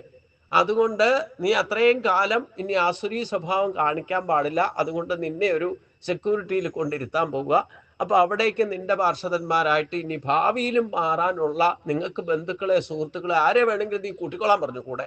അങ്ങനെ പ്രഹ്ലാദനും വിരോചനും ഒക്കെ മഹാബലിയുടെ ഒപ്പം സുതലത്തിലേക്ക് നയിക്കപ്പെടുന്നു. അവിടെ ചെന്നിട്ടും ഭഗവാൻ വിട്ടില്ല. എൻ്റെ കാവല് ഞാൻ തന്നെ സെക്യൂരിറ്റി ആയിട്ട് നിൽക്കും. കാരണം ഈ ജന്മവാസന എപ്പോൾ വേണേലും തലപ്പൊക്കും. നിന്റെ ആസുരി ഭാവം ഏത് സമയത്തും തലപ്പൊക്കും. അതുകൊണ്ട് ഞാൻ തന്നെ കാവല് നിന്നോളാം. കാരണം പുറത്ത് ചാടി പോകാൻ നോക്കിക്കഴിഞ്ഞാൽ ഞാൻ നോക്കി നിൽക്കുന്ന കാണുമ്പോൾ നീ അവിടെ തന്നെ ഇരുന്നോളും. ഈ വാസനാബലമൊക്കെ മുക്തനായിട്ട് പോവുകയാണ്. ഇതാണ് ശരിക്കും പറഞ്ഞ ഈ പറയുന്ന മുക്താവസ്ഥ എന്ന് പറയുന്നത്. അങ്ങനെ എത്ര മുക്തനായി ഇരുന്നാലും വേണ്ടില്ല, വൈകുണ്ഠത്തിലത്തെ ജയവിജയന്മാർ കണ്ടില്ലേ, എത്ര ജന്മത്തിലെ സുഹൃതാന്നറിയാം അവരൊക്കെ ഭഗവാന്റെ പാർഷദന്മാരായിട്ട് കാവൽക്കാരായിട്ട് നിൽക്കാനുള്ള ഭാഗ്യമൊക്കെ ലഭിച്ചത്. എന്നിട്ട് ഈ ജന്മവാസന ചിലത് ബ്രഹ്മചാരി ആയാലും പോകില്ല എന്ന് പറഞ്ഞിട്ടുണ്ട്. അപ്പം ആ മഹാബലിക്ക് ഇത്രയൊക്കെ ക്ലേശങ്ങൾ കൊടുത്തിട്ടും അതൊക്കെ സഹിച്ച് ക്ഷമിച്ച് അവിടെ നിസ്സംഗനായിട്ട് ഈ ഭൗതികമായിട്ടുള്ള നേട്ടങ്ങളെ മുഴുവൻ മുക്തനാക്കുന്ന, ഇതാണ് യഥാർത്ഥ മുക്തനായിരിക്കുക എന്ന് പറയുന്നത്. ഈ വികാര വിചാരങ്ങൾ മാത്രം മുക്തനാകുകയല്ല, നമുക്ക് എന്തൊക്കെ ഈശ്വരീയ അനുഗ്രഹം കൊണ്ട് ഗുണങ്ങൾ കിട്ടിയിട്ടുള്ള അതിനെ പോലും ത്യജിക്കാൻ നമ്മൾ തയ്യാറാകുന്ന അവസ്ഥ. അതാണ് ഉത്തരഗീതയിലേക്ക് ചെല്ലുമ്പോൾ ഗ്രന്ഥത്തെ ത്യജിക്കണം, ജ്ഞാനത്തെ ത്യജിക്കണം, സകലതും ത്യജിക്കണം എന്ന് പറഞ്ഞതിൻ്റെ കാര്യം. ഈശ്വരനിലേക്ക് എത്തിക്കഴിഞ്ഞാൽ പിന്നെ ഒക്കെ ഈശ്വരനിലേക്ക് എത്തിക്കഴിഞ്ഞാൽ എല്ലാത്തിൻ്റെയും ഇരിപ്പിടം ഈശ്വരനാണല്ലോ. അങ്ങോട്ട് ചെന്ന് തന്മയി ഭാവത്തിലേക്ക് എത്താൻ പോകുമ്പോൾ പിന്നെ വേറെ നിന്ന് നമ്മൾ കൊണ്ടുപോകേണ്ട ആവശ്യം, അവിടെ എല്ലാം ഉണ്ട്. പിന്നെ ഇവിടുന്ന് കൈപ്പിടിച്ചുകൊണ്ട് പോകേണ്ട ആവശ്യമുണ്ടോ? അതുകൊണ്ടാണ് എല്ലാത്തിൽ നിന്നും മുക്താവസ്ഥ കൈവരുത്തുന്നയാളെ എനിക്ക് പ്രിയമാണെന്ന് പറഞ്ഞു. അവനാണ് ഈശ്വരനിലേക്ക് ചേരാനുള്ള ആ യോഗ്യത നേടുന്നവൻ എന്നർത്ഥം. അന്നപേക്ഷ ശുചിർദശ ഉദാസീനോ ഗതവ്യതക സർവാരംഭ പരിത്യാഗി ഗുണാതീത സൗച്യതേ. അന്നപേക്ഷ ഒന്നിലും ആഗ്രഹമില്ലാത്തവൻ, ശുചിദശ പരിശുദ്ധനും കർമ്മകുശലനും, ഉദാസീന പക്ഷപാതമില്ലാത്തവനും, ഗത വ്യഥ ഭയം അകന്നവനും, സർവാരംഭ പരിത്യാഗി എല്ലാ ഉദ്യമങ്ങളും ത്യജിച്ചവനുമായിരിക്കുന്ന മൽഭക്ത യാ എൻ്റെ ഭക്തൻ ആരാണോ, സമയപ്രിയ അവനും എനിക്ക് പ്രിയൻ തന്നെയാണ്. അതായത് ഇന്ദ്രിയ വിഷയങ്ങളിൽ ഒന്നിലും ആഗ്രഹമില്ലാത്തവനും, അകത്തും പുറത്തും ശുദ്ധിയുള്ളവനും, കർമ്മകുശലനും, പക്ഷപാതമില്ലാത്തവനും, ഭയം അകന്നവനും, എല്ലാ ഉദ്യമങ്ങളും വെടിഞ്ഞവനുമായിരിക്കുന്ന എൻ്റെ ഭക്തൻ എനിക്ക് പ്രിയപ്പെട്ടവനാകുന്നു. സർവാരംഭ പരിത്യാഗി എന്ന പ്രയോഗം പലതരം വ്യാഖ്യാനങ്ങൾക്ക് വിട വന്നിട്ടുണ്ട്. കേവലമായിരിക്കുന്ന നിഷ്ക്രിയത്വമല്ല ഉദ്ദേശിക്കുന്നത്, ഭോഗവസ്തുക്കളെ നൽകുന്നതും കാമഹേതുക്കളായിട്ടുള്ള കർമ്മങ്ങളെ പരിത്യജിച്ചവൻ എന്ന് ശങ്കരഭാഷ്യം വ്യാഖ്യാനത്തിൽ പറയുന്നുണ്ട് എന്നർത്ഥം. അത് ശ്രദ്ധിക്കേണ്ടതാണെന്ന് പറഞ്ഞിട്ടുണ്ട്. അതായത് ഈ ആസുരി സമ്പത്തിനോടുള്ള അറ്റാച്ച്മെൻറ്റോ അത് സമ്പാദിക്കാൻ വേണ്ടിയിട്ടോ അത് ആർജിക്കാൻ വേണ്ടിയിട്ടുള്ള ആരംഭശൂരത്വമൊക്കെ ഉണ്ടല്ലോ, അതൊക്കെ പരിത്യജിക്കണമെന്നത്. പുതിയതായിട്ടൊന്നും ആരംഭിക്കാതിരിക്കുക. ഇന്ദ്രിയ വിഷയങ്ങളെ മുഴുവൻ പരിത്യജിച്ചവന് പിന്നെ പുതിയതായിട്ട് എന്തെങ്കിലും തുടങ്ങണം, അത് വേണ്ടല്ലോ. പക്ഷെ എന്നാലും മറ്റുള്ളവരുടെ പ്രേരണ കൊണ്ടോ ഏതെങ്കിലും ഈ പല കാര്യങ്ങളും ഉണ്ട്. എനിക്ക് തന്നെ അനുഭവമുണ്ട്. പലരൊക്കെ സ്പോൺസേഴ്സ് വരെ വരും, നമുക്കത് ചെയ്ത് ഒരു ക്ഷേത്രം ഉണ്ടാക്കണം തോന്നിയാൽ അങ്ങനെ ഉണ്ടാക്കാം, സ്ഥലം തരാമെന്ന് പറയും. ഇല്ലെങ്കിൽ അതുപോലുള്ള മിഷനറി പ്രവർത്തനങ്ങൾ എന്തെങ്കിലും തുടങ്ങണമെങ്കിൽ, ആശ്രമം ഉണ്ടാക്കണമെങ്കിൽ, അങ്ങനെയൊക്കെ പലതരത്തിൽ പ്രേരണയൊക്കെ വരും. ഞാൻ അതുകൊണ്ടാണ് ഒരു ക്ഷേത്രം പോലും പുതിയതായിട്ട് ഉണ്ടാക്കരുതെന്ന് പറയാറുണ്ട്. ഉള്ളത് കാത്തു സംരക്ഷിക്കും. പുതിയതായിട്ട് ഞാൻ ഉണ്ടാക്കില്ല, മറ്റുള്ളവരും ഉണ്ടാക്കാൻ ശ്രമിക്കരുത്. അപ്പം ഇന്ദ്രിയ വിഷയങ്ങളെ എല്ലാം നമ്മുടെ നിയന്ത്രണത്തിൽ എത്തിയെത്തിയ പിന്നെ പുതിയ കാര്യങ്ങൾ ചെയ്യാൻ പോയാൽ അതിൽ കുടുങ്ങും എന്നർത്ഥം. അതുകൊണ്ട് ഒന്നിലും ആഗ്രഹമില്ലാതെ ഇന്ദ്രിയങ്ങളെ നിയന്ത്രിച്ച വിഷയങ്ങളിൽ ആവരിക്കാതെ ഇരിക്കുന്നവർക്ക്, കണ്ടതിൻ്റെ കേട്ടതിൻ്റെ പിന്നാലെ ശരീരം കൊണ്ട് കർമ്മേന്ദ്രിയങ്ങളെ കൊണ്ട് അനങ്ങാതിരിക്കുന്നവർക്ക് ഈ പറയുന്ന ആഗ്രഹങ്ങളില്ലാതെ വരണമെങ്കിൽ തന്നെ ഇന്ദ്രിയങ്ങൾ നിയന്ത്രണത്തിലായിരിക്കണം. ഇല്ലെങ്കിൽ അതിൻ്റെ പിന്നാലെ പോയില്ലെങ്കിൽ ശരീരം ഇതിനിടയ്ക്ക് എന്തോ ഒരു അല്പം കളിക്കുന്നുണ്ട്, ഇടയ്ക്കിടയ്ക്ക് കട്ടാവുന്നു. 1 മണിക്കൂർ എത്തിക്കില്ല. അതിനിടയ്ക്ക് ചില കാര്യങ്ങൾ പറയുന്നതൊക്കെ കട്ട് ചെയ്ത് കളയാം. അതും ഒരു പ്രതിഭാസമായിട്ട് എനിക്ക് തോന്നുന്നത്. ഞാനായിട്ട് ഓഫ് ചെയ്യണമെന്നില്ല. റെക്കോർഡ് ചെയ്ത് ചിലതൊക്കെ 1 മണിക്കൂർ, 1.5 മണിക്കൂർ, 2 മണിക്കൂർ പറഞ്ഞാലും ഓഫ് ആകാതെ നിൽക്കും. ഇത് ഇന്നലെ അതെ, ഇന്നും അതെ. ഈ ഭക്തിയോഗത്തിൽ ചില കാര്യങ്ങളൊന്നും എല്ലാവരും അറിയിക്കേണ്ട എന്നുണ്ടാവും, അതുകൊണ്ടാണ് അവിടെ കട്ടാവണം. ഞാൻ പറയുന്നത്, ഞാൻ കണ്ടിന്യൂഷൻ നിർത്താതെ റെക്കോർഡില്ലാതെ പറയുന്നുണ്ട്, പക്ഷേ ഇടയ്ക്കിടയ്ക്ക് കട്ടാവുന്നുണ്ട്. നിങ്ങളത് കേട്ട് നോക്കൂ. ഞാൻ ഇന്ന് ഇത് തന്നെ പോസ്റ്റ് ചെയ്യും. അപ്പം എവിടെയൊക്കെ കട്ടായക്കണമെന്ന് നിങ്ങൾ നോക്കുള്ളൂ. അപ്പോൾ സർവാരംഭ പരിത്യാഗി എന്ന് പറഞ്ഞാൽ എന്താ? ഒരു കാര്യത്തിലും. അപ്പോൾ അതിൻ്റെ നമ്മൾ എന്തെങ്കിലും പുതിയതായിട്ട് തുടങ്ങിയിട്ടുണ്ടെങ്കിൽ അതിൻ്റെയൊക്കെ കൺസിക്വൻസീസും പല പ്രശ്നങ്ങളും പിന്നെ ഉണ്ടാകും, ക്രിയേറ്റ് ആവും. പിന്നെ അതിനെയൊക്കെ ഓവർകം ചെയ്യണം. പിന്നെ അത് ബാക്കി വെച്ചാൽ വീണ്ടും പ്രാരാബ്ധമായി തീരും. നമ്മൾ ഇന്ന് ചെയ്യേണ്ട കാര്യങ്ങളൊക്കെ ഇന്ന് തന്നെ ചെയ്ത് ബാക്കി വെച്ചാൽ നാളെ അതിൻ്റെ ബാക്കി ചെയ്തിട്ട് വേണ്ടി വരും നാളത്തെ കാര്യം ചെയ്യാൻ. അതാണ് പ്രശ്നം. അതുകൊണ്ട് കൃതകൃത്യമായിട്ട് പ്രവർത്തിക്കണം എന്ന് പറഞ്ഞു. ഒരു കർമ്മങ്ങളും പ്രവൃത്തി മാർഗത്തിലാകുമ്പോഴാണ് ഈ ബാക്കി വരുന്നതും പ്രാരാബ്ധത്തിലേക്ക് പോകുക. അതുകൊണ്ടാണ് ഇതുവരെയുള്ള കർമ്മങ്ങളെ പൂർത്തീകരിക്കുക, പുതിയതായിട്ടൊന്നും ആരംഭിക്കാതിരിക്കുക. ആരംഭിച്ചാൽ ഉറപ്പാണ് അത് പൂർത്തീകരിക്കാൻ പറ്റാതെ വരും. അപ്പം അങ്ങനെ ഈ പറഞ്ഞ രീതിയിൽ നമ്മൾ ഭക്തിയോഗത്തിൽ വന്നു കഴിഞ്ഞാൽ ഇതൊക്കെ മനസ്സിലാക്കിയാൽ, ഇതൊക്കെ ഈ കർമ്മത്തിന്റെ ഗതിവിഗതികളെ മനസ്സിലാക്കിക്കൊണ്ട് ഭഗവാന്റെ പ്രീതി നേടണമെങ്കിൽ ഭഗവാൻ പറഞ്ഞതനുസരിച്ചുകൊണ്ട് നമ്മൾ ഡെഡിക്കേറ്റഡ് ആയിട്ട് ചെയ്യാൻ തയ്യാറാകണം എന്നർത്ഥം. അപ്പോഴേ ഭഗവാന്റെ പ്രീതി ലഭിക്കൂ. നമ്മൾ ഭക്തിയിലേക്ക് വന്നാൽ ബാക്കി ആരുടെയും പ്രീതി അല്ല കിട്ടേണ്ടത്. ഗുരുവിന്റെ പ്രീതിയെക്കാളും ഉപരിയാണ് ഭഗവാന്റെ പ്രീതി ലഭിക്കുക. അപ്പം അങ്ങനെ ഒരു ത്യാഗമനസ്ഥയും കൂടെ നമുക്കുണ്ടായിരിക്കണം. ഈശ്വരന്റെ പ്രീതിയാണ് സർവശ്രേഷ്ഠം എന്ന് വിചാരിക്കുക. അപ്പൊ അത്ര ഡെഡിക്കേറ്റഡ് ആയിട്ട് വേണം ഈശ്വര കാര്യങ്ങൾ ചെയ്യാൻ എന്നർത്ഥം. യോ ന ദ്വേഷ്ടി യോ ന ഹൃഷ്യതി ന ദ്വേഷ്ടി ന ശോചതി ന കാംസതി ശുഭാശുഭ പരിത്യാഗി ഭക്തിമാൻ യാ സമേ പ്രിയ. യാ ന ഹൃഷ്യതി, യാതൊരുവൻ സന്തോഷിക്കുന്നില്ലയോ, ന ദ്വേഷ്ടി ന ശോചതി, ദേഷിക്കുന്നില്ലയോ, ദുഃഖിക്കുന്നില്ലയോ, ന കാംസതി, ആഗ്രഹിക്കുന്നില്ലയോ, യാ ശുഭ അശുഭ പരിത്യാഗി, യാതൊരുവൻ ശുഭങ്ങളെയും അശുഭങ്ങളെയും ഉപേക്ഷിച്ചിരിക്കുന്നുവോ, സ ഭക്തിമാൻ സമയപ്രിയ, ആ ഭക്തൻ എനിക്ക് പ്രിയപ്പെട്ടവനാകും. യാതൊരുവൻ ഇഷ്ടപ്രാപ്തിയിൽ സന്തോഷിക്കാതെയും അനിഷ്ടപ്രാപ്തിയിൽ ദ്വേഷിക്കാതെയും, ദ്വേഷിക്കുക എന്ന് പറഞ്ഞാൽ വെറുക്കുക, ഇല്ലെങ്കിൽ ദുഃഖിക്കുക, ഇഷ്ടനാശത്തിൽ ദുഃഖിക്കാതെയും, ഈ ദ്വേഷിക്കുക എന്ന് പറഞ്ഞാൽ അനിഷ്ടപ്രാപ്തിയിൽ, അതായത് ഇഷ്ടമില്ലാത്ത കിട്ടിയാൽ വെറുപ്പുളവാക്കുക, ഇഷ്ടമുള്ളത് കിട്ടിയിട്ട് അത് നശിച്ചാലോ ദുഃഖിക്കുക, ഇഷ്ടവസ്തുക്കളെ ആഗ്രഹിക്കാതിരിക്കുക, യാതൊരുവൻ ശുഭാശുഭങ്ങളെ പുണ്യപാപങ്ങളെ ഉപേക്ഷിച്ചിരിക്കുന്നുവോ അവൻ, അങ്ങനെയുള്ള ഭക്തൻ, ആ ഭക്തൻ എനിക്ക് പ്രിയപ്പെട്ടവനാകുന്നു. യാതൊരുവൻ ഇഷ്ടപ്രാപ്തിയിൽ അമിതമായിട്ട് സന്തോഷിക്കാതെ, കുറച്ചൊക്കെ സന്തോഷമായിക്കോട്ടെ, പക്ഷെ അമിതമായിട്ട് സന്തോഷിക്കാതിരിക്കുക. പിന്നെ അനിഷ്ടപ്രാപ്തിയിൽ വെറുപ്പുണ്ടാക്കാതിരിക്കുക. ചിലപ്പം നമുക്ക് ആരെങ്കിലും എന്തെങ്കിലും കൊണ്ട് തന്നാൽ അവര് വലിയ കാര്യമായിട്ടായിരിക്കും നമുക്ക് സന്തോഷമായിട്ട് മേടിച്ചുകൊണ്ട് വരണത്.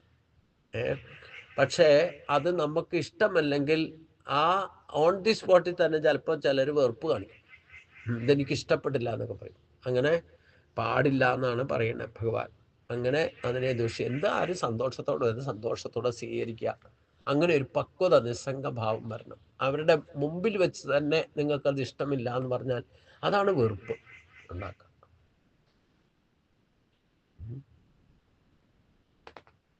പിന്നെ ഇഷ്ടമുള്ളത് കിട്ടിയിട്ട് നശിക്കുമ്പം അത് ഏതെങ്കിലും വിധത്തിൽ നഷ്ടപ്പെട്ടാൽ ദുഃഖിക്കാൻ ഇടവരിക.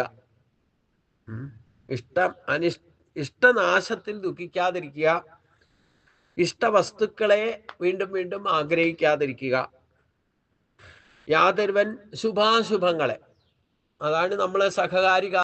അപ്പോ അതാണ് പക്ഷപാതമില്ലാതിരിക്കുക. അപ്പൊ ഭഗവാൻ ഏത് ഭാവത്തിലാണോ ഭഗവാൻ എപ്പോഴും വർത്തിക്കുന്നത്, ആ ഭാവത്തിലേക്ക് എത്തുന്ന ഭക്തരെയാണ് ഭഗവാന് പ്രിയം എന്നർത്ഥം. അതാണ് നമ്മൾ മനസ്സിലാക്കുന്നത്. നമുക്ക് അച്ചീവ്മെന്റ് ഭക്തിയിലൂടെ നേടേണ്ട ഏറ്റവും വലിയ സിദ്ധി എന്താ? ഭഗവാനിലേക്ക്, ഭഗവാനും ഭക്തനും ഒന്നായി മാറുന്ന ഒരു ഭാവം എപ്പോ ക്രിയേറ്റ് ആകുന്നോ അപ്പോഴാണ് തേഷാമേവാനുകമ്പാർത്ഥം മഹമ്മജ്ഞാനചന്തമ നാശേന്നാത്മഭാവസ്ഥോ ജ്ഞാനദീപേന ഭാസത എന്ന് പറഞ്ഞത്. അതിനു വേണ്ടിയിട്ട് യജ്ഞദാന കർമ്മങ്ങളോ വേദവൈദിക കർമ്മങ്ങളോ പൂജാതി കർമ്മങ്ങളോ ഒന്നും ബാധകമല്ല എന്നർത്ഥം. നമ്മുടെ സ്വഭാവത്തിലാണ് പരിവർത്തനം വരേണ്ടത്.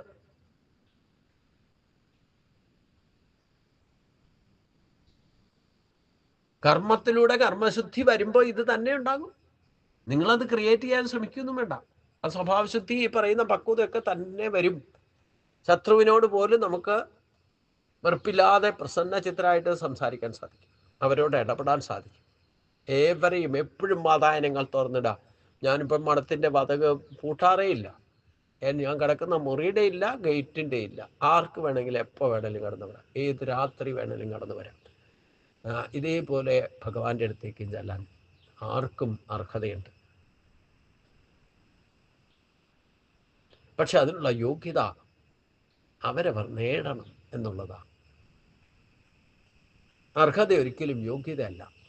യോഗ്യത ഒരു ജന്മത്തിൽ കൊണ്ട് സാധിക്കുകയില്ല. മനുഷ്യന് കാര്യം ഇത്രയും വിശേഷ ബുദ്ധിയൊക്കെ നൽകിയിട്ടുണ്ടെങ്കിലും മനുഷ്യൻ ശ്രീകൃഷ്ണന്റെ ഒപ്പം ജീവിച്ചിരുന്നവർക്ക് പോലും ഭഗവാനെ മനസ്സിലാക്കാൻ സാധിച്ചില്ല എന്നാണ്. പിന്നെ ഇപ്പം വിട്ടുനിന്ന ഒട്ടും ഉണ്ടാവുമോ? ഉണ്ടോ? അല്ല, ഇത്ര എളുപ്പമൊന്നുമല്ല. എന്നാൽ ആർക്കാണ് സാധിക്കാത്ത കാര്യമൊന്നും ഭഗവാൻ പറയുന്നുമില്ല.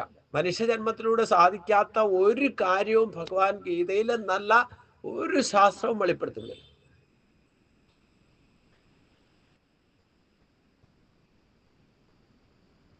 ഭഗവാൻ പറഞ്ഞ ഈ 3-4 അവ്യക്തോപാസനയിലൂടെ അല്ലെ വ്യക്തോപാസനയിലൂടെ, ഈ രണ്ടിലൂടെയും നിങ്ങൾ യഥാർത്ഥ ഈശ്വരന്റെ ഡെഡിക്കേറ്റഡ് ഭക്തനായി മാറുന്ന അവസ്ഥയിൽ നിങ്ങൾക്ക് ഈ സ്വഭാവമൊക്കെ ഗുണങ്ങളൊക്കെ നിങ്ങൾ ഉണ്ടാക്കാൻ വേണ്ടിയിട്ട് മസിൽ പിടിച്ച് നടക്കാൻ വേണ്ടിയിട്ടാ. അതിന് വേണ്ടിയിട്ട് ഒരു പരീക്ഷ എൻട്രൻസ് എക്സാം എഴുതിയിട്ട് പാസ്സാകുമൊന്നും വേണ്ട. നിങ്ങൾക്ക് എപ്പം ഇതിൽ യോഗ്യത വരുന്നോ ഈ പറയുന്ന ഗുണങ്ങളൊക്കെ നിങ്ങളിൽ ഉണ്ടായിട്ട് ഭഗവാന്റെ പ്രിയപ്പെട്ട ഭക്തനായിട്ട് നിങ്ങൾ മാറിയിരിക്കും. ഇതിന് പ്രീ കണ്ടീഷൻ എന്ന് പറയാൻ പറ്റില്ല, ഏത് ജന്മത്തിലാണെന്ന് പറയാൻ പറ്റില്ല. എപ്പം പക്വത വരുന്നോ അപ്പം ക്ലിക്കാം.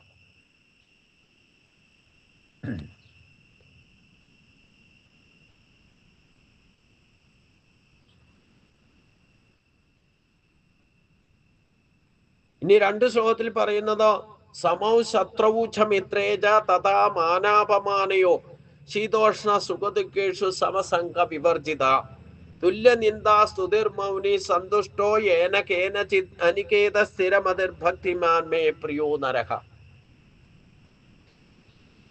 സമൗ ശത്രൗച മിത്രേജ തഥാ മാനാപമാനയോ ശീതോഷ്ണ സുഖദുഃഖേഷു സമസംഗ വിവർജിതഃ തുല്യ നിന്ദാ സ്തുതിർമൗനി സന്തുഷ്ടോ യേന കേനചിത് അനികേത സ്ഥിരമതിർഭക്തിമാൻ മേ പ്രിയോ നരഹ. ശത്രൗച മിത്രേച തഥാ, ശത്രുവിലും മിത്രത്തിലും അതേപോലെ തന്നെ, മാനാപമാനയോ സമ, മാനത്തിലും അപമാനത്തിലും സമഭാവനയുള്ളവനും, ശീതോഷ്ണ സുഖദുഃഖേഷു സമ, ശീതം ഉഷ്ണം സുഖം ദുഃഖം എന്നിവയിൽ സമഭാവം പുലർത്തുന്നവനും, സംഘവർജിത ഒന്നിലും ആസക്തിയില്ലാത്തവനും, തുല്യ നിന്ദാസ്തുതി നിന്ദയും സ്തുതിയും തുല്യമായി സ്വീകരിക്കുന്നവനും, മൗനിയായിട്ടിരിക്കുന്നവനും, ഏന കേനചിത് സന്തുഷ്ട എന്തെങ്കിലും കിട്ടുന്നത് കൊണ്ട് സന്തുഷ്ടനായിട്ടിരിക്കുന്നവനും, അനികേത നിശ്ചിതമായിരിക്കുന്ന സ്ഥിരവാസമില്ലാത്തവനും, സ്ഥിരമിതി ഭക്തിമാൻ സ്ഥിരചിത്തനും ഭക്തനുമായ നര മേ പ്രിയ മനുഷ്യൻ എനിക്ക് പ്രിയനായിരിക്കുന്നു.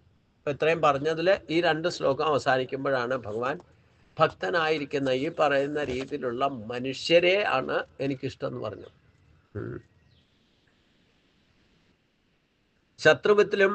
ശത്രുവിലും മിത്രത്തിലും അതേപോലെ മാനത്തിലും അപമാനത്തിലും, ശത്രുവിലും മിത്രത്തിലും എന്ന് പറഞ്ഞാൽ ശത്രുക്കളെ കണ്ടാലും മിത്രങ്ങളെ കണ്ടാലും, അതേപോലെ ആരെങ്കിലും നമ്മളെ മാനിച്ചാലും ആരെങ്കിലും അപമാനിച്ചാലും സമഭാവന ഉണ്ടായിരിക്കണം.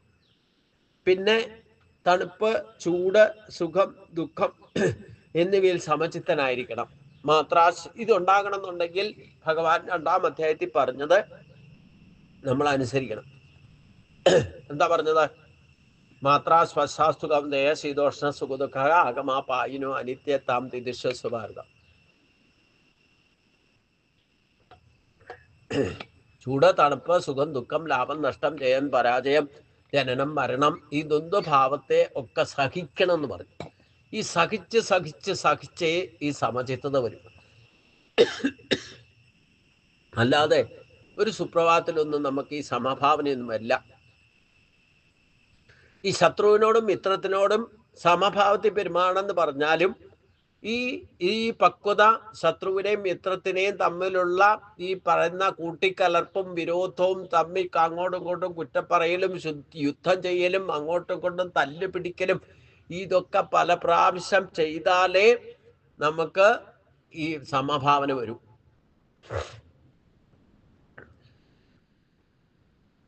അതിന് ചില ശാസ്ത്രങ്ങൾ പഠിച്ചാൽ, ഇല്ലെങ്കിൽ ഞാൻ പറയുന്ന ചില കാര്യങ്ങൾ നിങ്ങൾക്ക് മനസ്സിലാക്കിയാൽ പെട്ടെന്ന് ശത്രുത ഇല്ലാതാക്കാം. എന്ന് പറഞ്ഞാൽ നമ്മൾ ചൂണ്ടിയിട്ട് ഇതെന്റെ ശത്രുവാണെന്ന് പറയുമ്പോൾ നമ്മുടെ 3 വിരലകം നമ്മുടെ നേരെയാണ് നിൽക്കുന്നത്. ഭഗവാൻ പെരുവിരലെ ചൂണ്ടാണി വിരലാണ് മറ്റേ ആളെ ചൂണ്ടിയിട്ട് ദാ ഇതെന്റെ ശത്രുവാണെന്ന് പറയുന്നത്. അപ്പോഴും പെരുവിരല് ഭഗവാനെ പരമാത്മാവിനെ കാണിക്കുന്നത്, 3 വിരല് നമ്മുടെ നേരെയാ ഇരിക്കണേ. അപ്പൊ നമ്മൾ ഒരു വ്യക്തിയിലെ ശത്രുത്വത്തെ, ദോഷത്തെ കണ്ടിട്ടാണല്ലോ ശത്രു എന്ന് പറയുന്നത്, നമുക്കെതിരായിട്ട് നിൽക്കുന്നവൻ എന്നുള്ളത്. അവന്റെ ശത്രു ആരായിരിക്കും? നമ്മളായിരിക്കും. ആ വ്യക്തിയെക്കാളും ശത്രുത ഭാവം ആ വ്യക്തിയോട് നമുക്കായിരിക്കും 3 ഇരട്ടി ഉണ്ടാക്കുക. അപ്പോഴതാ ഇത് എന്റെ ശത്രുവാണെന്ന് പറയാം. എന്നാൽ എന്റെ മിത്രമാണെന്ന് പറയണത് അതേ ആളെ കൂട്ടിയിട്ട് നിങ്ങള് ദാ ഇതെന്റെ മിത്രമാണ്, എന്റെ സ്നേഹിതനാണെന്ന് പറയുന്നുണ്ടെങ്കിൽ ആ വ്യക്തിക്ക് നമ്മളോടുണ്ടാകുന്ന സ്നേഹത്തെക്കാൾ 3 ഇരട്ടി സ്നേഹം നിങ്ങൾക്ക് ആ വ്യക്തിയോട് ഉണ്ടെങ്കിലാണ് നിങ്ങൾ ആ വ്യക്തിയെ മിത്രം എന്ന് പറയാൻ സാധിക്കൂ.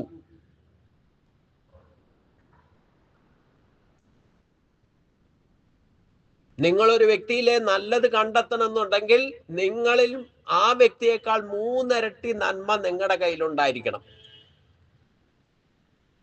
എങ്കിലേ ഒരു വ്യക്തിയിലെ നന്മ നിങ്ങൾക്ക് കണ്ടെത്താൻ സാധിക്കും.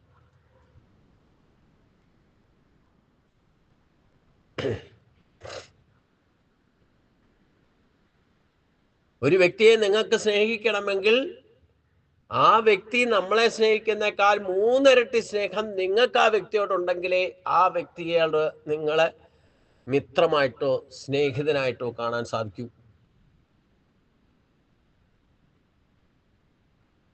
നിങ്ങൾ സന്തോഷത്തോടെ ഇരുന്നാലേ മറ്റുള്ളവർക്ക് സന്തോഷം നിങ്ങൾക്ക് കൊടുക്കാൻ സാധിക്കൂ. നിങ്ങൾ ദുഃഖിച്ചിരുന്നാലോ വരുന്നവർക്കും നിങ്ങൾ ദുഃഖമായിരിക്കും കൊടുക്കുക. നിങ്ങളുടെ പണ്ടപ്പരപ്പും പരാധീനവും ദുഃഖവും അവസ്ഥയൊക്കെ പറഞ്ഞിട്ട് അവരെയും കൂടെ ചിലപ്പോൾ കരയും. അതായിരിക്കും ഉണ്ടാകുക. അതുകൊണ്ടാണ് സുഖത്തിലും ദുഃഖത്തിലും തണുപ്പിലും ചൂടിലും ഒക്കെ സഹിക്കാൻ ആദ്യം തയ്യാറാക്കണം. അപ്പൊ ഇത് രണ്ടും വന്നാലും സമചിത്തതയിലേക്ക് നമുക്ക് എത്താം. സിത്യസിത്യോ സമഭൂത്വ സമത്വം യോഗോവിച്ചത്. പിന്നെ ശത്രുവിനെ കണ്ടാലും മിത്രമായി കാണണം. നിങ്ങൾ ശത്രുത കാണിച്ചാലേ അദ്ദേഹത്തിന് ശത്രുത ഉണ്ടാവുള്ളൂ. നിങ്ങൾ അദ്ദേഹം അവിചാരിതമായിട്ട് വരിക, അവരെ സ്വീകരിക്കും, അവരോട് കുശല പ്രശ്നം ചെയ്താൽ അവരുടെ ശത്രുത്വം തന്നെ ഇത്രയും ഉണ്ടായിരുന്നുള്ളൂ എന്ന് തോന്നും. നമ്മൾ പലപ്പോഴും ഈ വിരോധവും ശത്രുതയൊക്കെ വെച്ചുകൊണ്ടിരിക്കുന്നത് ശരിക്കും നേരിട്ട് സംസാരിക്കുന്നില്ല. 50% 90% പ്രശ്നങ്ങളും നേരിട്ട് സംസാരിച്ചാൽ തീരാനുള്ള ശത്രുതയുണ്ട്. കൂടുതൽ ഊതി വീർപ്പിക്കുന്ന മറ്റുള്ളവരാണ്, ഇല്ലെങ്കിൽ തെറ്റിദ്ധാരണ. അതുകൊണ്ടൊക്കെ ശത്രുതയൊക്കെ നിൽക്കുന്നത്. അപ്പൊ അതുകൊണ്ട് ആരും ആരുടെ ശത്രു ഒന്നുമല്ല. ഭഗവാന്റെ ആ ഗുണങ്ങളൊക്കെ നമ്മുടെ ഉള്ളിലും കൊണ്ട് 50%. ഭഗവാൻക്ക് ആർക്കാ ശത്രുതയൊന്നുമില്ല, ആരോടും ശത്രുതയൊന്നുമില്ല. ഈ ദേവാസുര യുദ്ധം എന്നൊക്കെ പറയുന്നത് നമ്മളിലുള്ള വികാര വിചാരങ്ങളുടെ ക്രിയേഷൻസാണ്. ഒന്നില്ലാതെ ഒന്നും നിലനിൽക്കുന്ന പ്രശ്നമില്ല. അതുകൊണ്ട് രണ്ടും കൂടെ ചേർന്നാലേ യഥാർത്ഥ ശ്രേയസ് ഉണ്ടാവും. ശത്രുമിത്രം ഏതു ധർമ്യാമൃതമിതം യഥോക്തം പരിഭാസത്തെ ശ്രദ്ധതാനാമത് പരമഭക്താസ്യം അതീവമേ പ്രിയ. മേൽ വിവരിക്കപ്പെട്ട, അതായത് യഥോക്തം ഇതം ധർമ്യമൃതം, ധർമ്യാമൃതം, ഇപ്രകാരം പറയപ്പെട്ട ഈ അമൃതതുല്യമായിരിക്കുന്ന ധർമ്മത്തെ ധർമ്യാ അമൃതം എന്നാ പറഞ്ഞേക്കണേ. അപ്പം ഭക്തിയിൽ ഏറ്റവും ശ്രേഷ്ഠമായ ഉപദേശമാണ്, അമൃതതുല്യമായിരിക്കുന്ന വാക്കുകളാണ് ഭഗവാനിൽ ഇന്ന് ഭക്തന് വേണ്ടിയിട്ട് പറയുന്നത്. അതുകൊണ്ട് അമൃതതുല്യമായിരിക്കുന്ന ഈ ധർമ്മത്തെ, മോക്ഷസാധകമായിരിക്കുന്ന ധർമ്മത്തെ, ഇതാണ് മനുഷ്യന്റെ ധർമ്മം, ഈ ധർമ്മത്തെ യഥാവിധി ശ്രദ്ധയോടെ, ശ്രദ്ധദാനാമൽ പരമ, ശ്രദ്ധയോടുകൂടി എന്നെ തന്നെ പരമം ആശ്രയമായി കരുതിക്കൊണ്ട് ഏത് പര്യുപാസത, പര്യുപാസന എന്ന് പറഞ്ഞാൽ ഓരോ നിമിഷവും ഉപാസിക്കുന്നത് യാതൊരുവൻ അനുഷ്ഠിക്കുന്നുവോ, തേ ഭക്താമേ, ആ ഭക്തന്മാർ എനിക്ക് അതീവമേ പ്രിയ, അത്യന്തം പ്രിയപ്പെട്ടവരാകുന്നു. ഇവിടെ ഒരു വ്യക്തിയെ ഉദ്ദേശിച്ചല്ല പറയുന്നു, ഈ ഒരു കാറ്റഗറിയിലേക്ക് വരുന്ന എല്ലാ ഭക്തന്മാരെയും എനിക്ക് അത്യന്തം പ്രിയമാണെന്നാണ് പറഞ്ഞത്. അവിടെ സിംഗുലർ ഫോം അല്ല ഭഗവാൻ പറഞ്ഞിരിക്കുന്നത്. ഇതുവരെ പറഞ്ഞതൊക്കെ മനുഷ്യനായിരിക്കുന്ന ഭക്തൻ, കുറച്ചുകൂടെ വിശാല ബുദ്ധിയായി. അവിടെ ഇതുവരെ പറഞ്ഞ ഭക്തൻ എനിക്ക് പ്രിയനാണെന്ന് പറഞ്ഞു, ഇങ്ങനെയുള്ള ഭക്തരെ എനിക്ക് പ്രിയമാണെന്ന് പറഞ്ഞു, ഇങ്ങനെയുള്ള ഭക്തരായിരിക്കുന്ന മനുഷ്യനെ എനിക്ക് അത്യന്തം പ്രിയമാണെന്ന് പറഞ്ഞു. ഇവിടെ അവസാനിപ്പിക്കും പറയുന്ന ഈ ഒരു കാറ്റഗറിയിൽ വരുന്ന എല്ലാ ഭക്തന്മാരെയും എനിക്ക് അത്യന്തം പ്രിയമാണെന്ന് പറഞ്ഞു. മേൽ വിവരിക്കപ്പെട്ട മോക്ഷസാധകമായിരിക്കുന്ന ഈ ധർമ്മമാർഗത്തെ ശ്രദ്ധയോടുകൂടിയും എന്നെ പരമം ആശ്രയമായി കരുതി ആരാണോ അനുഷ്ഠിക്കുന്നത്, അഥവാ അക്ഷരം പ്രതി അനുസരിക്കുന്നത്, അങ്ങനെയുള്ള ഭക്തന്മാർ എനിക്ക് അത്യന്തം പ്രിയപ്പെട്ടവരാകുന്നു. ഇവിടെ ബഹുവചനത്തിലേക്ക് ഭഗവാൻ വന്നു. അവിടെ സ്വാർത്ഥ താല്പര്യം ഇല്ല, ഭഗവാൻ വിട്ടു. ഇത് പറഞ്ഞ നമ്മൾ ഓരോരുത്തരും ഈ ഭക്തിയുടെ ക്വാളിറ്റി ഉണ്ടാക്കിയാൽ നമ്മളെ എല്ലാവരും ഭഗവാൻ അത്യന്തം പ്രിയമാണെന്നാണ്. അതുകൊണ്ട് മേൽ വിവരിക്കപ്പെട്ട മോക്ഷസാധകമായിരിക്കുന്ന ധർമ്മമാർഗം ഭക്തിയോഗത്തിൽ ഏറ്റവും ഓർത്തിരിക്കേണ്ട ശ്ലോകമാണ്. നമ്മുടെ ധർമ്മം എന്താന്ന് പറയുന്നുണ്ട്. അതെന്ത് ചെയ്താൽ, ഏത് ധർമ്മത്തെ, ഇതുവരെ പറഞ്ഞ ആ ഭക്തിയുടെ മാർഗമാകുന്ന ധർമ്മത്തെ, ഏത് ധർമ്മ്യാമൃതമിതം, അമൃതതുല്യമായിരിക്കുന്ന ഈ ധർമ്മമാർഗത്തെ യഥോക്തം പരിഭാസത്തെ, അവർ യഥോക്തം എന്ന് പറഞ്ഞാൽ എന്താ, അവരവരുടെ സ്വഭാവം അനുസരിച്ചു കൊണ്ട് പരിഭാസത്തെ, നിത്യയുക്തമായിട്ട് ആര് ശ്രദ്ധയോടെ ഉപാസിക്കുന്നുവോ അതിൽ ശ്രദ്ധദാനാമൽപരമ, ശ്രദ്ധ ഏറ്റവും ഇമ്പോർട്ടൻ്റ് ആണ്. ശ്രദ്ധയില്ലാതെ നിങ്ങൾ എന്തൊക്കെ ഈ അഭ്യാസം കാണിച്ചാലും ഈ ഭഗവാന്റെ പ്രീതി നേടാൻ സാധിക്കില്ല. അപ്പൊ ശ്രദ്ധദാനാമൽപരമ, ശ്രദ്ധയാണ് ഏറ്റവും ഇമ്പോർട്ടൻ്റ്. ആ ശ്രദ്ധയോടുകൂടി ഭക്താസേം മൽപരമാ, ഏതൊരു ഭക്തനാണോ ശ്രദ്ധയോടുകൂടി ഈ ധർമ്മമാർത്ഥത്തെ, ഞാൻ പറഞ്ഞിട്ടുള്ള ധർമ്മമാർത്ഥത്തെ അക്ഷരം പ്രതി അനുസരിക്കുന്നത്, നിത്യയുക്തമായിട്ട് ഉപാസിക്കുന്നത്, അത്തരത്തിലുള്ള ഭക്താസേം അതീവം പ്രിയ, അങ്ങനെയുള്ള ഭക്തന്മാരെ ഒക്കെ എനിക്ക് അത്യന്തം പ്രിയമാണ്, അതീവമേ പ്രിയാത്മം. അപ്പൊ നമുക്ക് എല്ലാവർക്കും ഭഗവാന്റെ അത്യന്തം പ്രിയരായിരിക്കുന്ന ഭക്തരായി മാറാൻ സാധിക്കട്ടെ. അതിന് ഈ ഭക്തിയോഗത്തെ സാക്ഷാത്കരിക്കാൻ ശ്രമിക്കുക എന്ന് പറഞ്ഞുകൊണ്ട് നമുക്ക് ഇതി ശ്രീമദ് ഭഗവത്ഗീതാസു ഉപനിഷത്സു ബ്രഹ്മവിദ്യായാം യോഗശാസ്ത്രേ ശ്രീകൃഷ്ണാർജുന സംവാദേ ഭക്തിയോഗോ നാമ ദ്വാദശോധ്യായ. സർവത്ര ഗോവിന്ദ നാമ സങ്കീർത്തനം. ഗോവിന്ദ ഹരി ഗോവിന്ദ. ഓം കായേന വാചാ മനസ്സേന്ദ്രിയർവാ ബുദ്ധ്യാത്മനാ വാ പ്രകൃതേ സ്വഭാവ കരോമി യദ്ദ സകലം പരസ്മൈ നാരായണായേതി സമർപ്പയാമി, നാരായണായേതി സമർപ്പയാമി. ഓം നാരായണ നാരായണ നാരായണ നാരായണ നാരായണ നാരായണ നാരായണ നാരായണ. ഓം പീതാംബരം കരവിരാശങ്കചക്രം കമോദകീം സരസ്യങ്കരണാ സമുദ്രം യഥാ സഖായമതിസുന്ദരമന്ദഹാസം വാതാലേ സമനിശം ഹൃദിഭാവയാമി, വാതാലേ സമനിശം ഹൃദിഭാവയാമി. നാരായണ നാരായണ നാരായണ നാരായണ നാരായണ. ഗുരുവായൂരപ്പാ ശരണം, ശ്രീ ഗുരുവായൂരപ്പാ ശരണം.